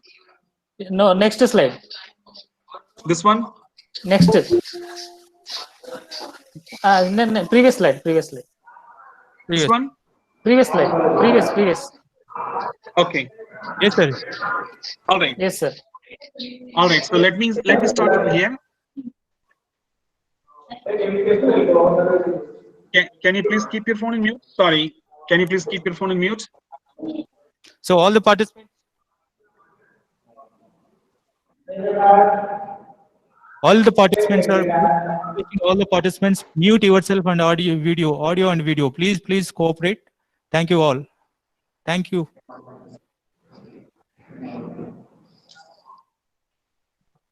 So, Jyoti, All sir, right. please go ahead, sir. Can you keep your phone in mute, please?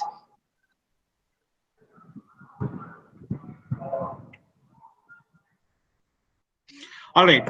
So I was talking about this impact of the technology and how it goes. Like, so that's what it is. So this is. Can you please keep your phone on mute? Can you please keep your phone on mute?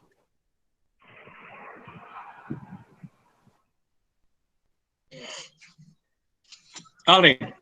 So this slide that I was talking about, this is basically the driving factor. So this is basically the driving factor, what drives business to implement artificial intelligence.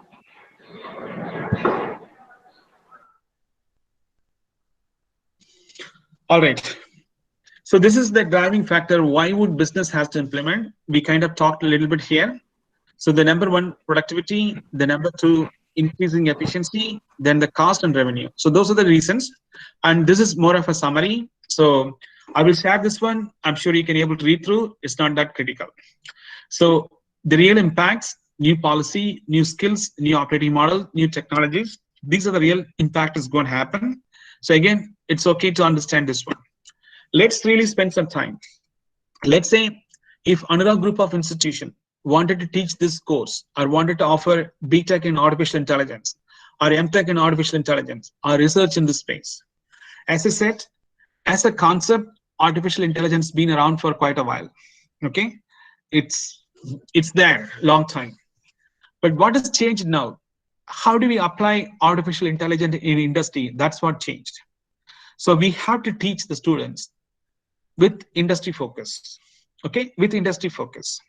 So these are some of the examples that I have done in my life so that people can understand how it works in healthcare, how it works in a consumer business, how it works in a retail and energy business. Okay, so let's understand. I can't go all the use cases listed here, but I wanted to give some ideas so that you can understand. So what exactly it does? Okay, these are some of the functions of healthcare is being implemented using artificial intelligence. For example, length of stay. Okay, so what is length of stay? That is LOS, length of stay.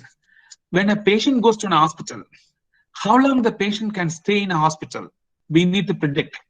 So we have to build a predictive model which predicts the length of stay of a patient in a hospital. So why? So based on that, the hospital can plan for physician availability, bed occupancy, other resources. So that is a predictive model which predicts the length of stay. A predictive model which predicts discharge. How soon this patient is going to be discharged from the hospital. And also readmission. So when this person is going to be readmitted, if somebody is getting discharged, is there any possibility for the person is going to get readmitted? How soon that's going to happen? So these are some of the use cases you can build for the students or part of your curriculum. So when you design your curriculum, when you want to teach artificial intelligence, or when you want to teach data science, or when you want to teach an intelligent automation or a digital transformation, anything that you want to teach, okay? So for those, you could use these use cases. Without these use cases, so this will become very abstract, very abstract. So that is why most of the companies are looking for, how do you apply this in a real world problem? How do you apply this in a real world problem? So in order to teach this to the students, so we have to have everything that goes along with this. So that includes training data, test data, model engineering, data engineering, everything has to go together. Okay. So the other use case that you could think of, risk profiling. So for a patient, how risk this patient is, both financially as well as health-wise. So that is another use case we have built. Adherence, that means someone has been, like somebody has a diabetes. So that person has been recommended to take some medication. He or she, they're not taking a medication. You can run a predictive model which predicts the patient adherence, behavioral patterns. How are they behaving? Okay? How do you do this? Facial recognition. When you're talking to the doctor, how you're behaving. So that could be a behavioral pattern. That could be a behavioral pattern. So that's basically different kind of use cases we could build. Different type of use cases we can build. So in healthcare, you can use artificial intelligence to build all these use cases. I'm not saying this is the only use cases. It could be any use cases. So for example, lifestyle monitoring, fitness monitoring, health monitoring. So you don't have to physically go and look at something, okay? So you can monitor from wherever you are. You can monitor wherever you are. Let me show you an example, okay? Let me show you an example, things that I have done, okay? So what I have done, we built some of these use cases. I'm going to show you this right now, okay? So this is one of the use case, okay? For the healthcare that I talked to you, okay? So for the healthcare that I talked to you. So this use case, it's going to basically, 1 second. It's going to allow you to look at all the things what we have been talking about. So these kind of use cases would help you as well as a student to understand how we can build something like this, okay? How we can build something like this. So it's coming up. So once it comes, I can show you. So for these use cases, if you need any help in the form of training data, test data, models, coding, programming, anything you need, I can help you, okay? I can help you. But I wanted to make sure you understand that should be part of your teaching curriculum, okay? Teaching curriculum. So for example, what it has several functions, okay? You talked about deep learning. Using deep learning, how do you analyze the patient medical x-ray? I hope you're all seeing my screen. Can you all see my screen? Can you all see? I'm in a different screen. I'm not in the PowerPoint. Yes, sir. Yes. Yes, sir. Yes, sir. Okay, wonderful. So what it is, I can select a patient. You see this one? These are all different patient. I can select a patient. Okay, so I'm selecting different patient. For each and every patient, I can perform different analysis. I can analyze the disease condition. I can look at what kind of medical x-ray they are using, okay? What kind of health condition they are in. Okay, when they go to different hospital, I can see them based on the date when the intervention took place. I can use this one, analyze this much deeper. So this is built on deep learning. At the same time, I talked about the behavioral pattern of a patient. How does a patient is behaving, correct? What are they doing in Facebook? I can go to Facebook and see what they're doing. What are they doing in Twitter? Are they writing anything? What are they doing in the patient storyline? Okay, I can see them. So these are all different kind of analysis you can perform. You can run a predictive model which predicts the risk score of the patient. Okay, so based on the disease condition, based on the blood pressure, based on the cholesterol, okay, heart rate, you can do a predictive model. Okay, you can do a predictive model. So keep in mind, behind the scene, there's a lot of models built in. There's a lot of things are done. So I talked to you about the length of stay. How long a patient can stay in a hospital, right? How long a patient can stay in a hospital. You see this one, length of stay.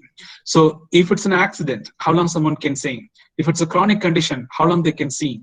If it's a pregnancy, how long they can see. And I can also calculate readmissions, okay? How soon they can readmission based on disease condition, heart attack, kidney failure, brain tumor, right, etc. So this is basically the real world application you build. So this is in a form of a data science. It's not an intelligent automation, it's a data science. And I also talked about remote monitoring, okay? So when I say remote monitoring, you don't have to go and see the patient in a hospital. You can monitor remotely. So this is basically, I can select a patient, okay? These are the different things I can monitor. I can monitor their weight. I can monitor the blood pressure. Okay? I can select a patient. Yes. So for distribute, your screen again went minimized. We are not viewable in a maximum mode. The screen is not visible. Yeah. Okay, let me stop and share. Also, the screen is visible, sir. The participant has to pin. Your screen is visible. You can continue. Screen is visible. Please pin the SAR screen only. Yes. So you continue, sir. We are monitoring. Okay, thank you. Thank you. So this is another use case that I was talking about, okay? Like, so like, based on like the patient behavior, I can look at their activity. This is an activity score. Okay, and this is basically tells me the sleeping pattern, how they're sleeping, okay, and how much calorie they're burning. Right? It gives you all the things. And what I was talking about, right? So as a physician, you can monitor the patient remotely. Okay, you can monitor the patient remotely. So remotely means you can look at their blood pressure, you can look at their physical conditions. Right? You see this one. So these are all applications what you can build, and this is a set of use cases that I listed here. Okay, so these are the set of use cases I listed here. So if you want to teach this to the student, you have to make sure you use industry use cases so that it goes really well. It goes really well. It's important. It's really, really important. The second industry use case is consumers. The second industry use case is the consumers. So what is consumer? This is like a Reliance Retail kind of a business. Reliance Retail is one of the retail store in India, correct?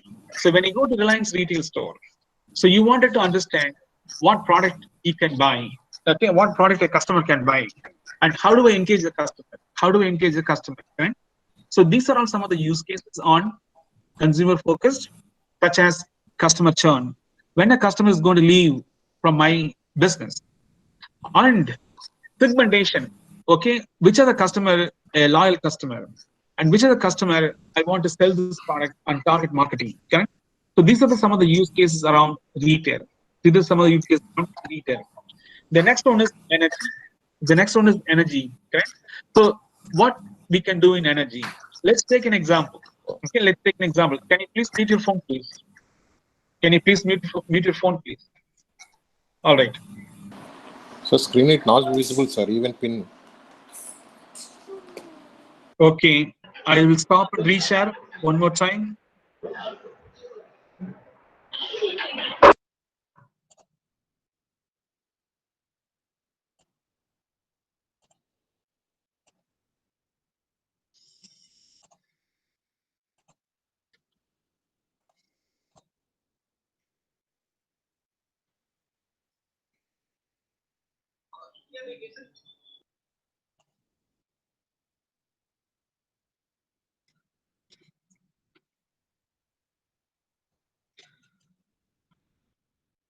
Just a second. Can you hear me? Yes, sir. Yes, sir. Yes, sir. So yes, I am trying to see why the screen is not visible. I'm trying to represent one more time. So maybe tomorrow we can use the Zoom conference. How about now? Can you see my screen now? No, sir. No, sir. Yeah, now, now come. Yes, sir. Yes, sir. Yes, sir. We Now can it's see. okay. Thank you. Yes, sir. Now okay, Thank sir. you. Now it's okay. Okay, Yes, sir. thank you. So what I was talking about, the use cases that what we can use in a consumer business like Reliance Retail, correct? So for example, if you want to understand what product a customer like, when the customer is going to leave, and how do you basically upsell something, and how do you segment the customers? So these are all different use cases we can build, okay? And like this also, I can help you in terms of the data, models, libraries, programming, coding, etc. So we have all of those. The next one is energy. Okay, so what we can do in energy business? Let's take Anurag Group of Institutions. They have so many buildings, correct? So what we currently do, every room has electricity, every room has lights, every room have fan, every room have some form of electricity. So maybe you may have a better system, but what I'm thinking, you may have someone responsible for going and turning off and on the lights, going out and turning on and off the fan and a heater, correct? So that is basically a manual process. How can we use artificial intelligence to build a control system? It automatically turns the lights off when there is no object movements, human movements, voice movements, okay? There's no voice movement, there's no human movements, there's nothing in the room. If nobody in the room, the machine should automatically instruct and turn the lights off, turn the fan off, turn the heaters off. Okay? You can build such automation to save energy. So which is energy efficiency, energy benchmarking. Okay, energy efficiency, energy benchmarking. So you can control energy, build a control system which uses artificial intelligence, understand object detection, human recognition, voice recognition, correct? It understands human recognition, voice recognition, object recognition. Then it turns the lights on, heater on, energy on. So that is one type of use case you can do. The second, what we think, typically, a civil engineer is the one who can create architecture for a building. Now it is changed. Now a machine can create an architecture, okay? More efficient way. What does it mean? If you tell the number of square feet that you want to construct a building, the machine can create a building profile. A building of this size on a 2,500 square feet, you can construct a building like this, and that will save you more energy. On a 2,800 square feet, you can have a building of like 8 windows, 2 doors, 3 bedrooms, correct? Like this, it can create a building profile. So point is, we are not dependent on a civil engineer who can come and give us a blueprint to create a building. So these kind of use cases you could build. Okay, so these are all some of the advanced use cases you can build. So under energy, you can build energy efficiency. That means using control system, using artificial intelligence, you can take a control of a building and turn the lights on, off, heater on and off, based on image detection, voice detection, human recognition. Based on these kind of objects, applications, you can build all the things. Correct? So these are some of the use cases. It could be bigger than this, but these use cases, something that I have done in industry. So I'm definitely willing to help you if this is something that you want to do it. But my request, if you are planning to teach these courses, such as artificial intelligence, data science, okay, when I say artificial intelligence, that includes all 5: machine learning, deep learning, computer vision, natural language processing, robotic process automation, all of them, and data science. Or if you are trying to teach in a digital transformation, make sure you use industry use cases. If it is not industry use cases, it will be so difficult to follow. It will be difficult to even understand what the students are learning. There won't be much clarity in terms of how it is, because this connects everything. As we talked about, what we talked about, the skills requires business skills. That's the connecting point. Then the data skills, then the modeling skills, then the computing skills, right? So all of them. Just focusing only on Python, you will lose everything. It has to connect all these 3 in order for you to become an architect or an engineer or a developer or a scientist, correct? It could be anything. Like I said, sky is the limit. Anything can be done. Anything can be done, all right? So that's basically the industry use cases, what it is. Okay, this is my last topic, then I'll be done. So this is a use case that we have done for very large telecom in India. Okay, it's a real application that's built for a very large telecom in India. So what kind of problem we solved here and how we build this problem? It's a real application. I want you to get a feel, how does it work in the real world? Okay? All right, so what is the number 1 issue? The issue is avoid call drops. When you're on an active cell phone call and you are a loyal customer, I want to make sure your lines are not going to drop, number 1. Number 2, I also wanted to make sure I do an upsell. Okay, what is an upsell? I'm going to tell you a little bit. So how did we do this one? In order to implement this one, we followed a framework. The framework started from problem statement, model selection, technology selection, data collection, data preparation, data integration, provisioning, model building, training, testing, etc. So these are the steps we took to solve the problem. Okay, these are the steps we took to solve the problem. So who is involved, what is the skill, and what is the expertise, correct? So these are all primary skills, secondary skills, and who did this actual work, right? It's a real project. So let's understand the problem by itself. So number 1, what they want us to do. So 2 things: increase the usage. Second, avoid call drops. Okay, increase the usage. When I say cell phone usage, the data plan. If somebody is in a 2 GB data plan, okay, so if the plan is going to expire, okay, let's say you have a 1 month time and you have a 2 GB data to use, but you are in week 2, you already reached 90% of your data, used 90% of data. You have 2 more weeks to go and you are left with only 10% of data. You will definitely reach out this data soon. So I want to give you another plan on the fly and give you more data plan and more money to pay. Friends, that's an upsell. So number 1, So find out the customer is going to churn out. What is the churn out? The usage churn. Whose cell phone data plan is going to reach very soon? That is a churn. So whoever is going to churn, find out why they are going to churn out and do a segmentation. Second, come up with a plan and do an upsell. Do a financial model so that we can understand by selling this plan, what is the cost and what's the revenue involved. So this is basically an increased usage plan. Okay, increase the usage. This is the problem we are taking. Okay, so there are two problems. One is avoid call drops. If you're on an active cell phone call, make sure the call is not going to drop. Okay, make sure the call is not going to drop. The second problem, increase the usage of this data plan. Increase the usage of the data plan. So what I undertook, I am talking about how do we increase the usage of the data plan. For that, I have to understand whose usage is going to churn out. That's the first model. The second model, segmentation. Why their usage is going to churn out? That's the reason. And third, what is the possible plan?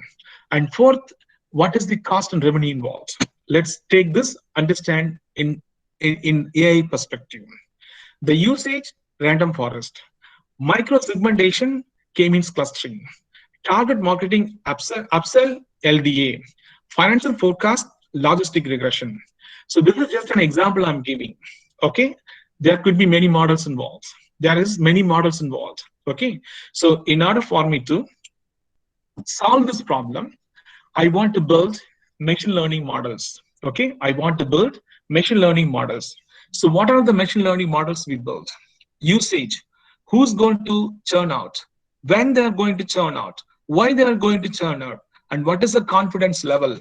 Under the confidence level of 90%, 99.9%, okay, Dr. Rangasamy is going to churn out. Why? Because he's watching a lot of movie and he's downloading a lot of PDF files. So his usage is so high, he's going to churn out. Okay, so that is random forest. So what is random forest? We are going to study more in detail in the tomorrow session. That's machine learning applied. Okay, it is a supervised machine learning. It is a supervised machine learning. So that is a random forest. Second, so I understand Dr. Rangasamy is going to churn out. Now I need to know why. Is it low usage, or it's a high customer call service, or a secondary device, etc. It could be many reasons. So how do I basically understand that? So that is done by using K-mean clustering. That is done by using K-mean clustering. Using K-mean clustering, I do similarities. Okay, what is the Dr. Rangasamy doing on his cell phone? So every day he watches movie. Okay, every day he watches movie. If that is the case, he needs a plan which is basically going to give more data to watch movie. So this is the reason why he's going to churn out. His data plan is going to expire soon. All right. What is best plan that I could give for? The best plan that I could give for is plan A, B, or C. So because Dr. Rangasamy is watching a lot of movie, plan C would be the best fit. How do I know? That is done by using the model LDA. Using the model LDA. All right. By doing this, what is the cost and what's the revenue? In this case, the revenue is going to be 5%. The cost is going to be 3% reduction. So I will go with plan A. Plan B, 3%, 2%. Plan C, 7%, 1%. So you choose which model. In all three, I have model confidence level. I also model accuracy. I also model influencing factor, weightage. Okay, weightage. So all these things matters. You can't just simply predict and say you are done with this. Okay, so you have to have an accuracy, you have to have confidence level, and you also have to have a weightage, each of this one. So this is one of the things what we implemented. So what we did, we took the problem, translated that into a machine learning models. Okay, I'm going to skip this. I'm going to skip this. I'm going to understand. Let me walk you through technically how we build this one. So we have three different technical infrastructure. We have a platform for artificial intelligence. We have a platform for big data, and we have a platform for IoT. So why do we need IoT, Industrial Internet of Things? So that is to connect to the cell phone devices, reading the device level data, correct? It's a machine level data. So to connect a cell phone and read the data, so we need a device level interface, that's industrial IoT. Since the data is very massive, Okay, as I said, it's a very large telecom in India. So it's like crores of people. So how do you bring all the people's data and run the model? We need a data platform. That's a big data. And in terms of what we want to build, the analytics, that's artificial intelligence. And where these are all running, it's a cloud platform. So that's a technical infrastructure. So this was built on a microservice. Okay, I'm going to skip this one. This may not be applicable at this point, but I want you to understand what's microservice so that you can know. All right. So this is basically how the infrastructure looks. Okay, the actual technical infrastructure. So we have an 8-node cluster machine which has all the software involved. Okay, again, very technical. I don't want to go too much into this one so that I don't want to get lost. Okay, so in order to build all the things what I talked about, we use this infrastructure. Okay, we use this infrastructure. So the different software has been used. We used Sublime. So that's basically design and development. Python we used, that's just for programming on microservices. The model that we used, both machine learning and deep learning models are used. These models are from different library. What kind of library we used? TensorFlow, Caffe, SparkML. And we used Spark in terms of memory, in-memory data processing. All the data will be resides in memory. And to process that one, we use Spark. What is Alexio? Alexio is the actual in-memory data sets. The data actually stored in memory. Okay, data actually stored in the memory, fully in memory. And we use HDFS, Hadoop Distributed File System. That is to store the data in a persistent form. That is this data stored in a persistent form. Kafka, this is to connect this device and read the data in a live. When Dr. Rangasamy watching the movie, correct? So whatever time he started the movie watching, from that point, it starts reading how much data has been consumed. It's a live streaming. So that is done using Kafka. So in order to do the financial model, the financial data, billing data, meter data, so those are all comes from SAP. Okay, so we used SAP. So these are the different technologies we used. Okay, how it is working. So you have different sources. We have cell phone device, and we have the files from where we get data. Then have the Kafka, which is an interface to all these things. Then HDFS, the file system, Alexio in memory, Spark distributed data processing, Sublime to build these applications, and we use Python as a programming language. It's a computing engine. And how do we publish this to one? The users are published through Tableau. The user can access all these things in a live system. Okay? In a live system, you can access through Tableau. And one last point, how much data we process. Okay, so you can understand in real world how difficult this is. In a real world, to implement at this magnitude, on a daily basis, we process 150 terabytes of data. Okay, 150 terabytes of data. So what kind of data? The moment we connect the cell phone, okay, when Dr. Rangasamy connected and started watching movie, that's the connection information. I get this connection information. Usage, every second, how much data has been consumed by watching this movie, we get that one. Okay, so it could be data, it could be voice, etc. So I'm not going to go read everything, but I want you to understand, if you want to build something in the real world, okay, if you want to build something in the real world, so this is the amount of data that is involved in order for you to make this happen. So this is just to give you an idea how it works in the real world. So these are the different steps we performed so that you could understand. All right. So I'm not going to read through this one. You could go on. Okay. So can you keep your phone on mute? Can you please keep your phone on mute? Wonderful. So there is one thing that I wanted to cover, and then rest I will take it tomorrow. Okay. So give me 1 minute. I'm going to skip a lot of these things. Yes. Let's take a simple example.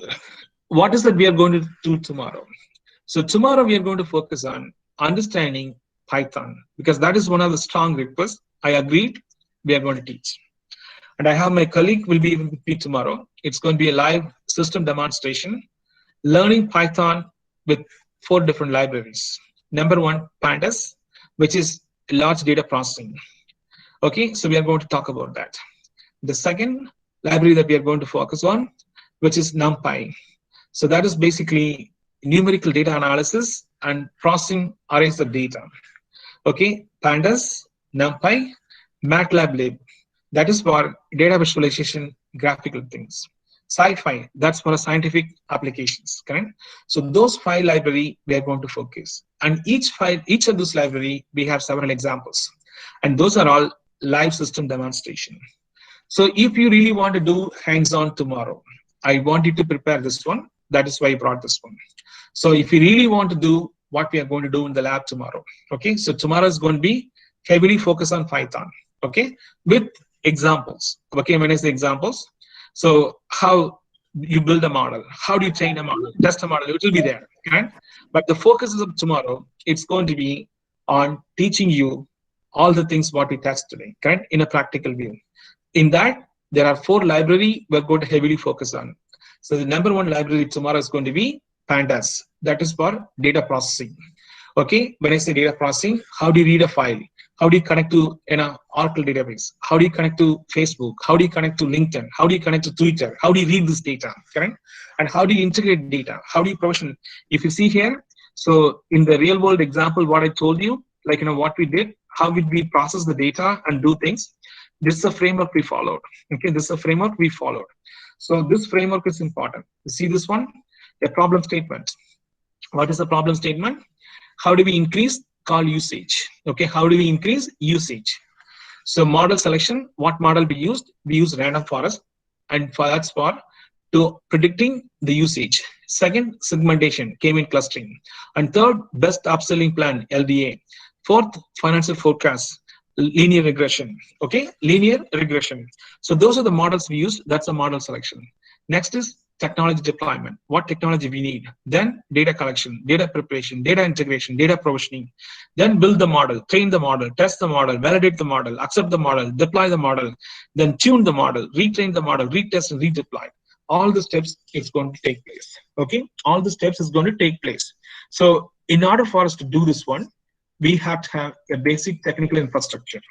So I can't really give you what we are doing, access to our infrastructure. So that is in a subscription model. So since I agreed to teach, I'm going to teach, but if needed, we'll provide. So let's say tomorrow you want to practice hands-on, if you want to do this one.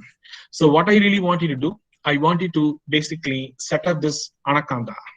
Anaconda, it's nothing but an open source, okay, which has all the core library what we need. So you could install and configure. You could install and configure this one.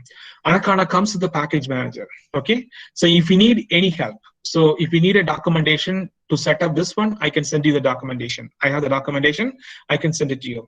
So tomorrow we are going to focus on building all this, like things what I talked. So using Python, how do we process large data sets? Okay, so that is the data engineering.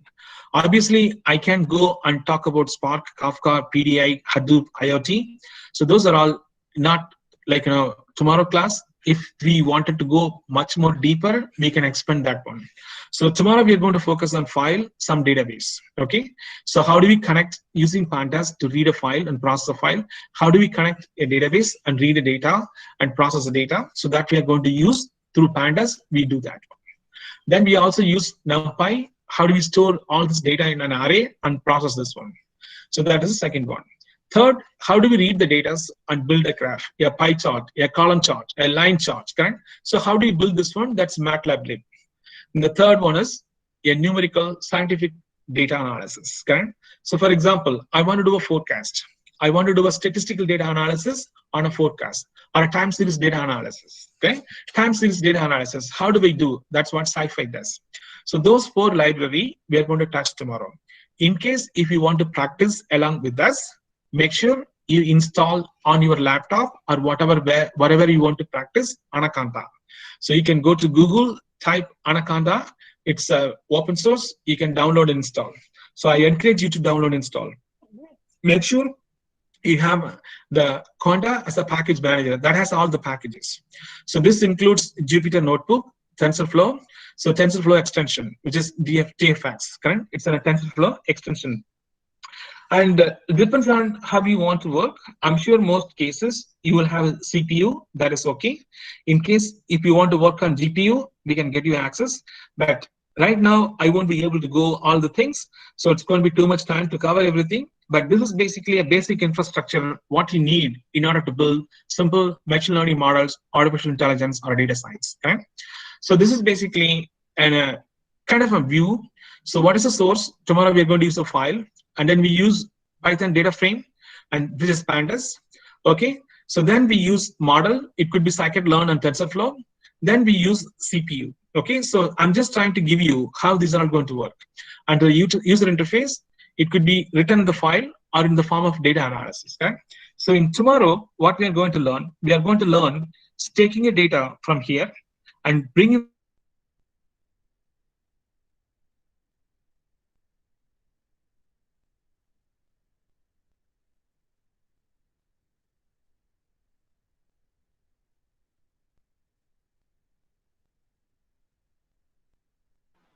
No sound, sir.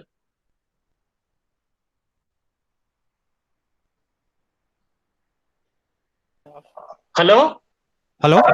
No sound, sir. Yeah. Jyoti, sir?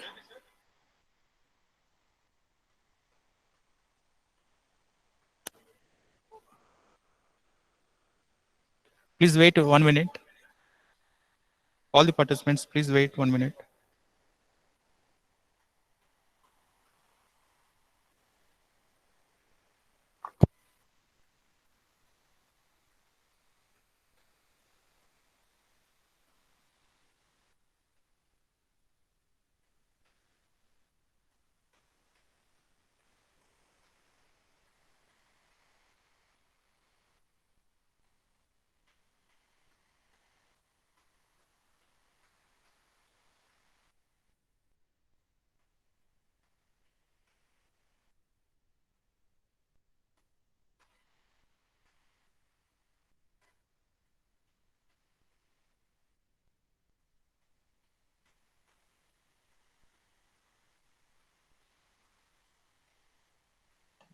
All right. Can you all hear me?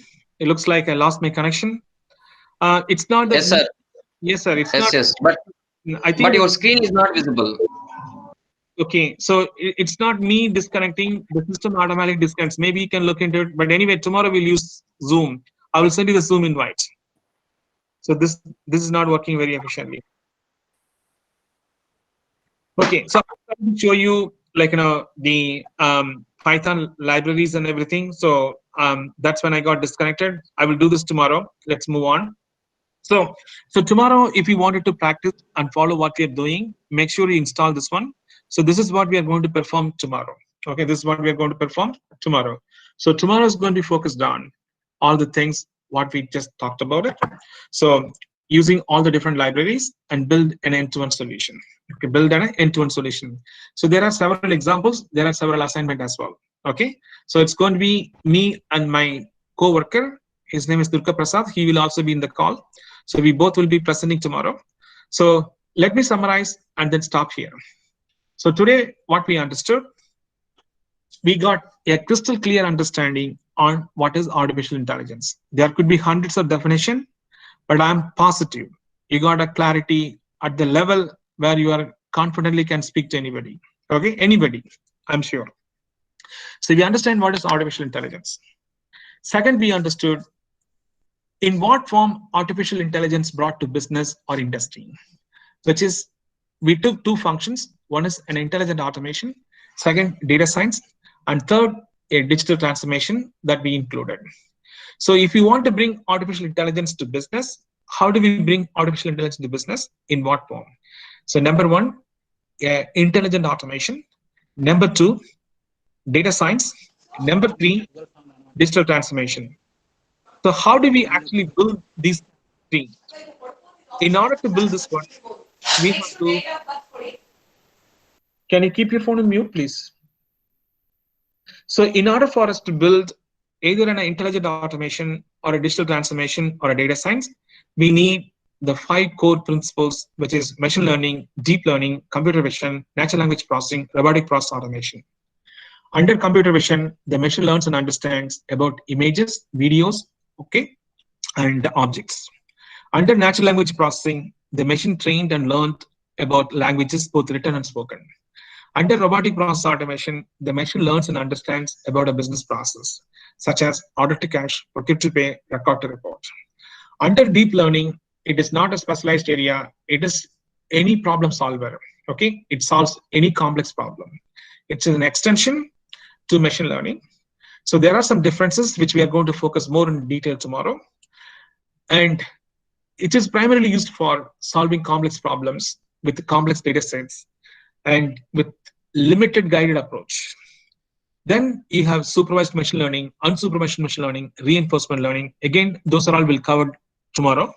And that is basically another type of a way to teach the machine learns. Once the machine learns, it creates a learning algorithm. That learning algorithm is nothing but the algorithm that's going to be used for solve these problems. Okay? So all this core building blocks of machine learning, deep learning will be covered in tomorrow's session, if it's not day after tomorrow, based on how far we go on tomorrow on Python. All right. So then we talked about what is the reason, okay, why somebody wanted to, okay, before that, we also talked about the type of artificial intelligence we can build. We can build narrow intelligence, general intelligence, super intelligence. The next we talked about why business want to go for this kind of intelligence: productivity, efficiency, cost, and revenue. And we also talked about what are the mandatory skills that we need. The mandatory skills for to learn this one or teach this one or be an expert in this one: business, data, model, computing. So number 1, business. Number 2, data engineering. Number 3, model engineering. Number 4, advanced computing. Okay, working with GPUs, working with very large, like infrastructure, cloud infrastructure, microservices, etc. So those are the key core skills, something that we need. So we also looked at that, and we also looked at the changes that are going to happen in education. So, for example, the traditional way of teaching students about data structure, database management system, programming, it may not require in the future. So the goal is what? Instead of we teaching students to become a human intelligence, we have to teach the students to become an expert to create intelligent artificially. What does it mean? So we have to teach the students so that the students can go and teach a machine and train a machine to create intelligence artificially, or to become a machine learning experts, or to become a machine learning scientist. Correct? So that is the skill we have to teach the students. In that context, we have to have new curriculum, new learning material, new way of teaching, personalized education, etc. We touched this one. And we also looked at, in a software engineering, how this is going to impact. Okay? So far, what we have done programming. We have teach students how to write programs, how to code SQLs, etc. So now we don't have to do this one. Instead of that, we can use statistical modeling tool to solve the same problem without any hard coding more efficiently. We understood that point. We also looked at the use cases of healthcare, the use cases of retail, the use cases of energy, how it works in healthcare, how it works in energy, how it works in retail. So we looked at that one. And we also finally look at the real implementation of one of the problem that what I've done in my projects, which is basically in a large cell phone company wanted to avoid call drops. Okay, avoid call drops, increase call quality and usage. How do we do this one? So that will be looked at the models that's been implemented, the technical infrastructure that has been used, and also the data sets that's been used. So that gives a real world perspective. How does it really works in a real world? Finally, what we looked at, in order for us to go and build this one, there are certain basic things we need. Obviously, we can't compete with the real world, but at least we can download and do something simple, easy to do. So what is that? So if you want to be a Python programming expert, learn Python, understand some of those libraries about TensorFlow or any of those libraries, I could learn any of these things. So we need a technical infrastructure. So what I told you to download and install Anaconda, which is an open source product. So that will allow you to build all the things what we are talking about. Okay. So this is what we covered today. I think you are clear on what we covered today. And tomorrow it's going to be very hands-on. It's going to be very practical. So then we take it from there to build machine learning deeper, deep learning deeper, data. So that's how it's going to. So with that said, I think I'm done for today. If you have any question, please feel free to ask me. If you don't have a question, you can mail me or you can send me. Whatever way you want to communicate me, I'm open. Thank you so much. I wish you all the best. Good luck. Thank you.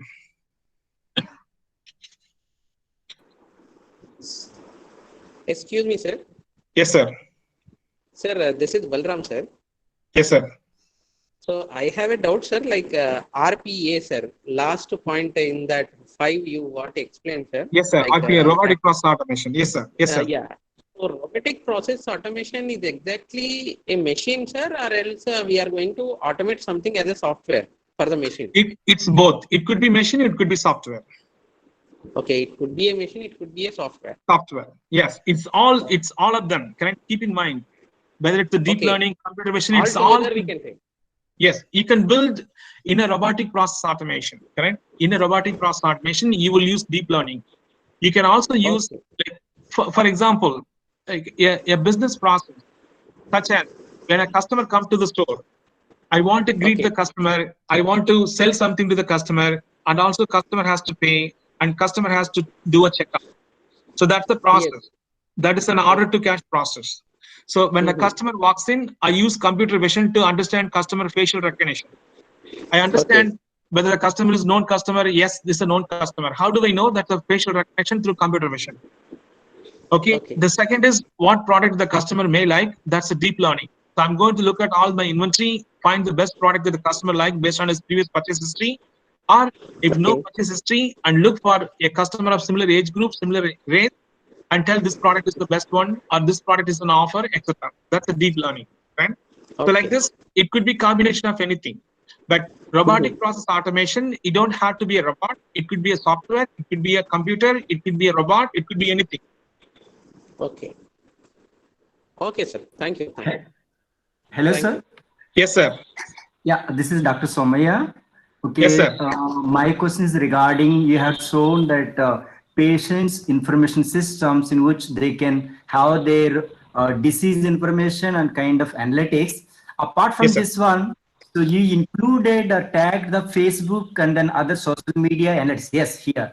But is it what? How can they go for privacy regarding the and what is social media browsing and all those things? You're linking, right? Yeah. Yes, sir. So the privacy, in terms of privacy, basically the data what I'm showing you, it's a test data. It's not a real data. Okay. So this is Moses. This is not a Moses data. It's a sample data that I'm using for you. So when it comes to privacy, it's based on who's building this application. Let's assume I'm building this application for a healthcare company. So that is not going to be published. So that is going to be confidential. That is going to be only for either a doctor. For example, correct? So I told you, correct? I'm looking at someone's blood pressure. You see this one? So this is basically pulse rate. This is basically blood pressure. So this is for physicians, correct? You see this one? So this is for not me. It's for a physician. So they are the only one can access. It can't be for public information. Okay. Sir, now I got, I mean, if anybody is going for psychiatrist, so for him, that social media data analytics of that particular patient is important. That's why he keeps, right? That one? Yes. Yes. It's a behavioral pattern. This is a behavioral pattern. How that be. So in that case, the social media's network sites are important for doctors to monitor, right? Okay. Thank you. Absolutely. Absolutely. Absolutely. Like, for example, somebody's diabetes. They put a picture. Oh, I ate a full chicken yesterday. Correct? Okay. The biryani was awesome. So that basically has a correlation of diabetes. If you are in diabetes, you can't eat biryani. You can't eat too much chicken. Okay. So that basically tells this one. So they talk in Facebook. Oh, I went to the restaurant yesterday. The biryani was awesome. It looks so nice. It's very tasty. So that has a correlation to diabetes. But they will take in concern with the patient, right? Patient, right? This connection Facebook, of this. Yeah, Facebook. Yes, of course that is true. But Facebook data, LinkedIn data, these are all public information. Anybody can access. Okay. In that way. Okay. Thank you. Yeah. No problem. Sir, this is Dr. K. Yogeshwara, sir. Yes, sir. Hello. Yes, sir. Yes, sir. Actually, what is the role of deep learning in computer vision, sir? Can you explain one second? So deep learning in computer vision, in terms of the model. Yes. So computer vision is basically understanding the facial expression or an image, correct? So for example, so when a car drives in a road condition, there is a human walking in front of the car, or a dog is coming in front of the car, correct? So I take that image that what I get, so that is basically a computer vision. The computer has a vision to take that image. Now I have to process the image. When I process, I need a model so that it understands whether it's a dog or a donkey or a monkey. That is deep learning. So the In image front of the processing, car. yes, sir. The processing of the image is the deep learning. It's process the image and tells whether it's a monkey or a donkey or whatever it is. Okay, it tells you that one. Thank you, sir. Thank you. No problem. Hello, sir. Yes, Hello, sir. sir. This is Sairaj. Yes, sir. Sir. Yes, sir. Sir, I have a query. You spoke about learning management system, sir. Yes, sir. LMS. Yeah. In that, you told 3 paradigms for processing complete processing. The first one is data, the second one is analytics, and third one is industrial product or something like IIoT usage. How will you link this LMS to an industrial outcome, sir? Sure, sir. The LMS, it's where how you deliver instruction. Like right now, what I do here, for example, let me go here. Okay. Can you see my screen? Yes, sir. Okay. So I'm just going to go to my website. So if you see here, so the learning management system, okay, the learning management system is this one. When I click, it takes me to the learning management system. So when I go to this one, I'm taking a particular course, Advanced Artificial Intelligence for Executive. So I have Unit 1, I have Unit 2, I have Unit 3, I have Unit 4. In each of the units, you see there's an industry use case. You see the industry use cases. When I select the industry use case, so here I can see different use cases. It's a healthcare use case. So this is basically gives me that healthcare use. Okay, it gives me the use case what you looked at. Okay, it gives me the use case. So what I'm trying to tell, the learning management system, it's a package which connects all of them. Okay, in order to build this use case, I need industrial IoT, big data, everything. Right? So that is what this all about. So if you see here, so this is basically a platform I used to build.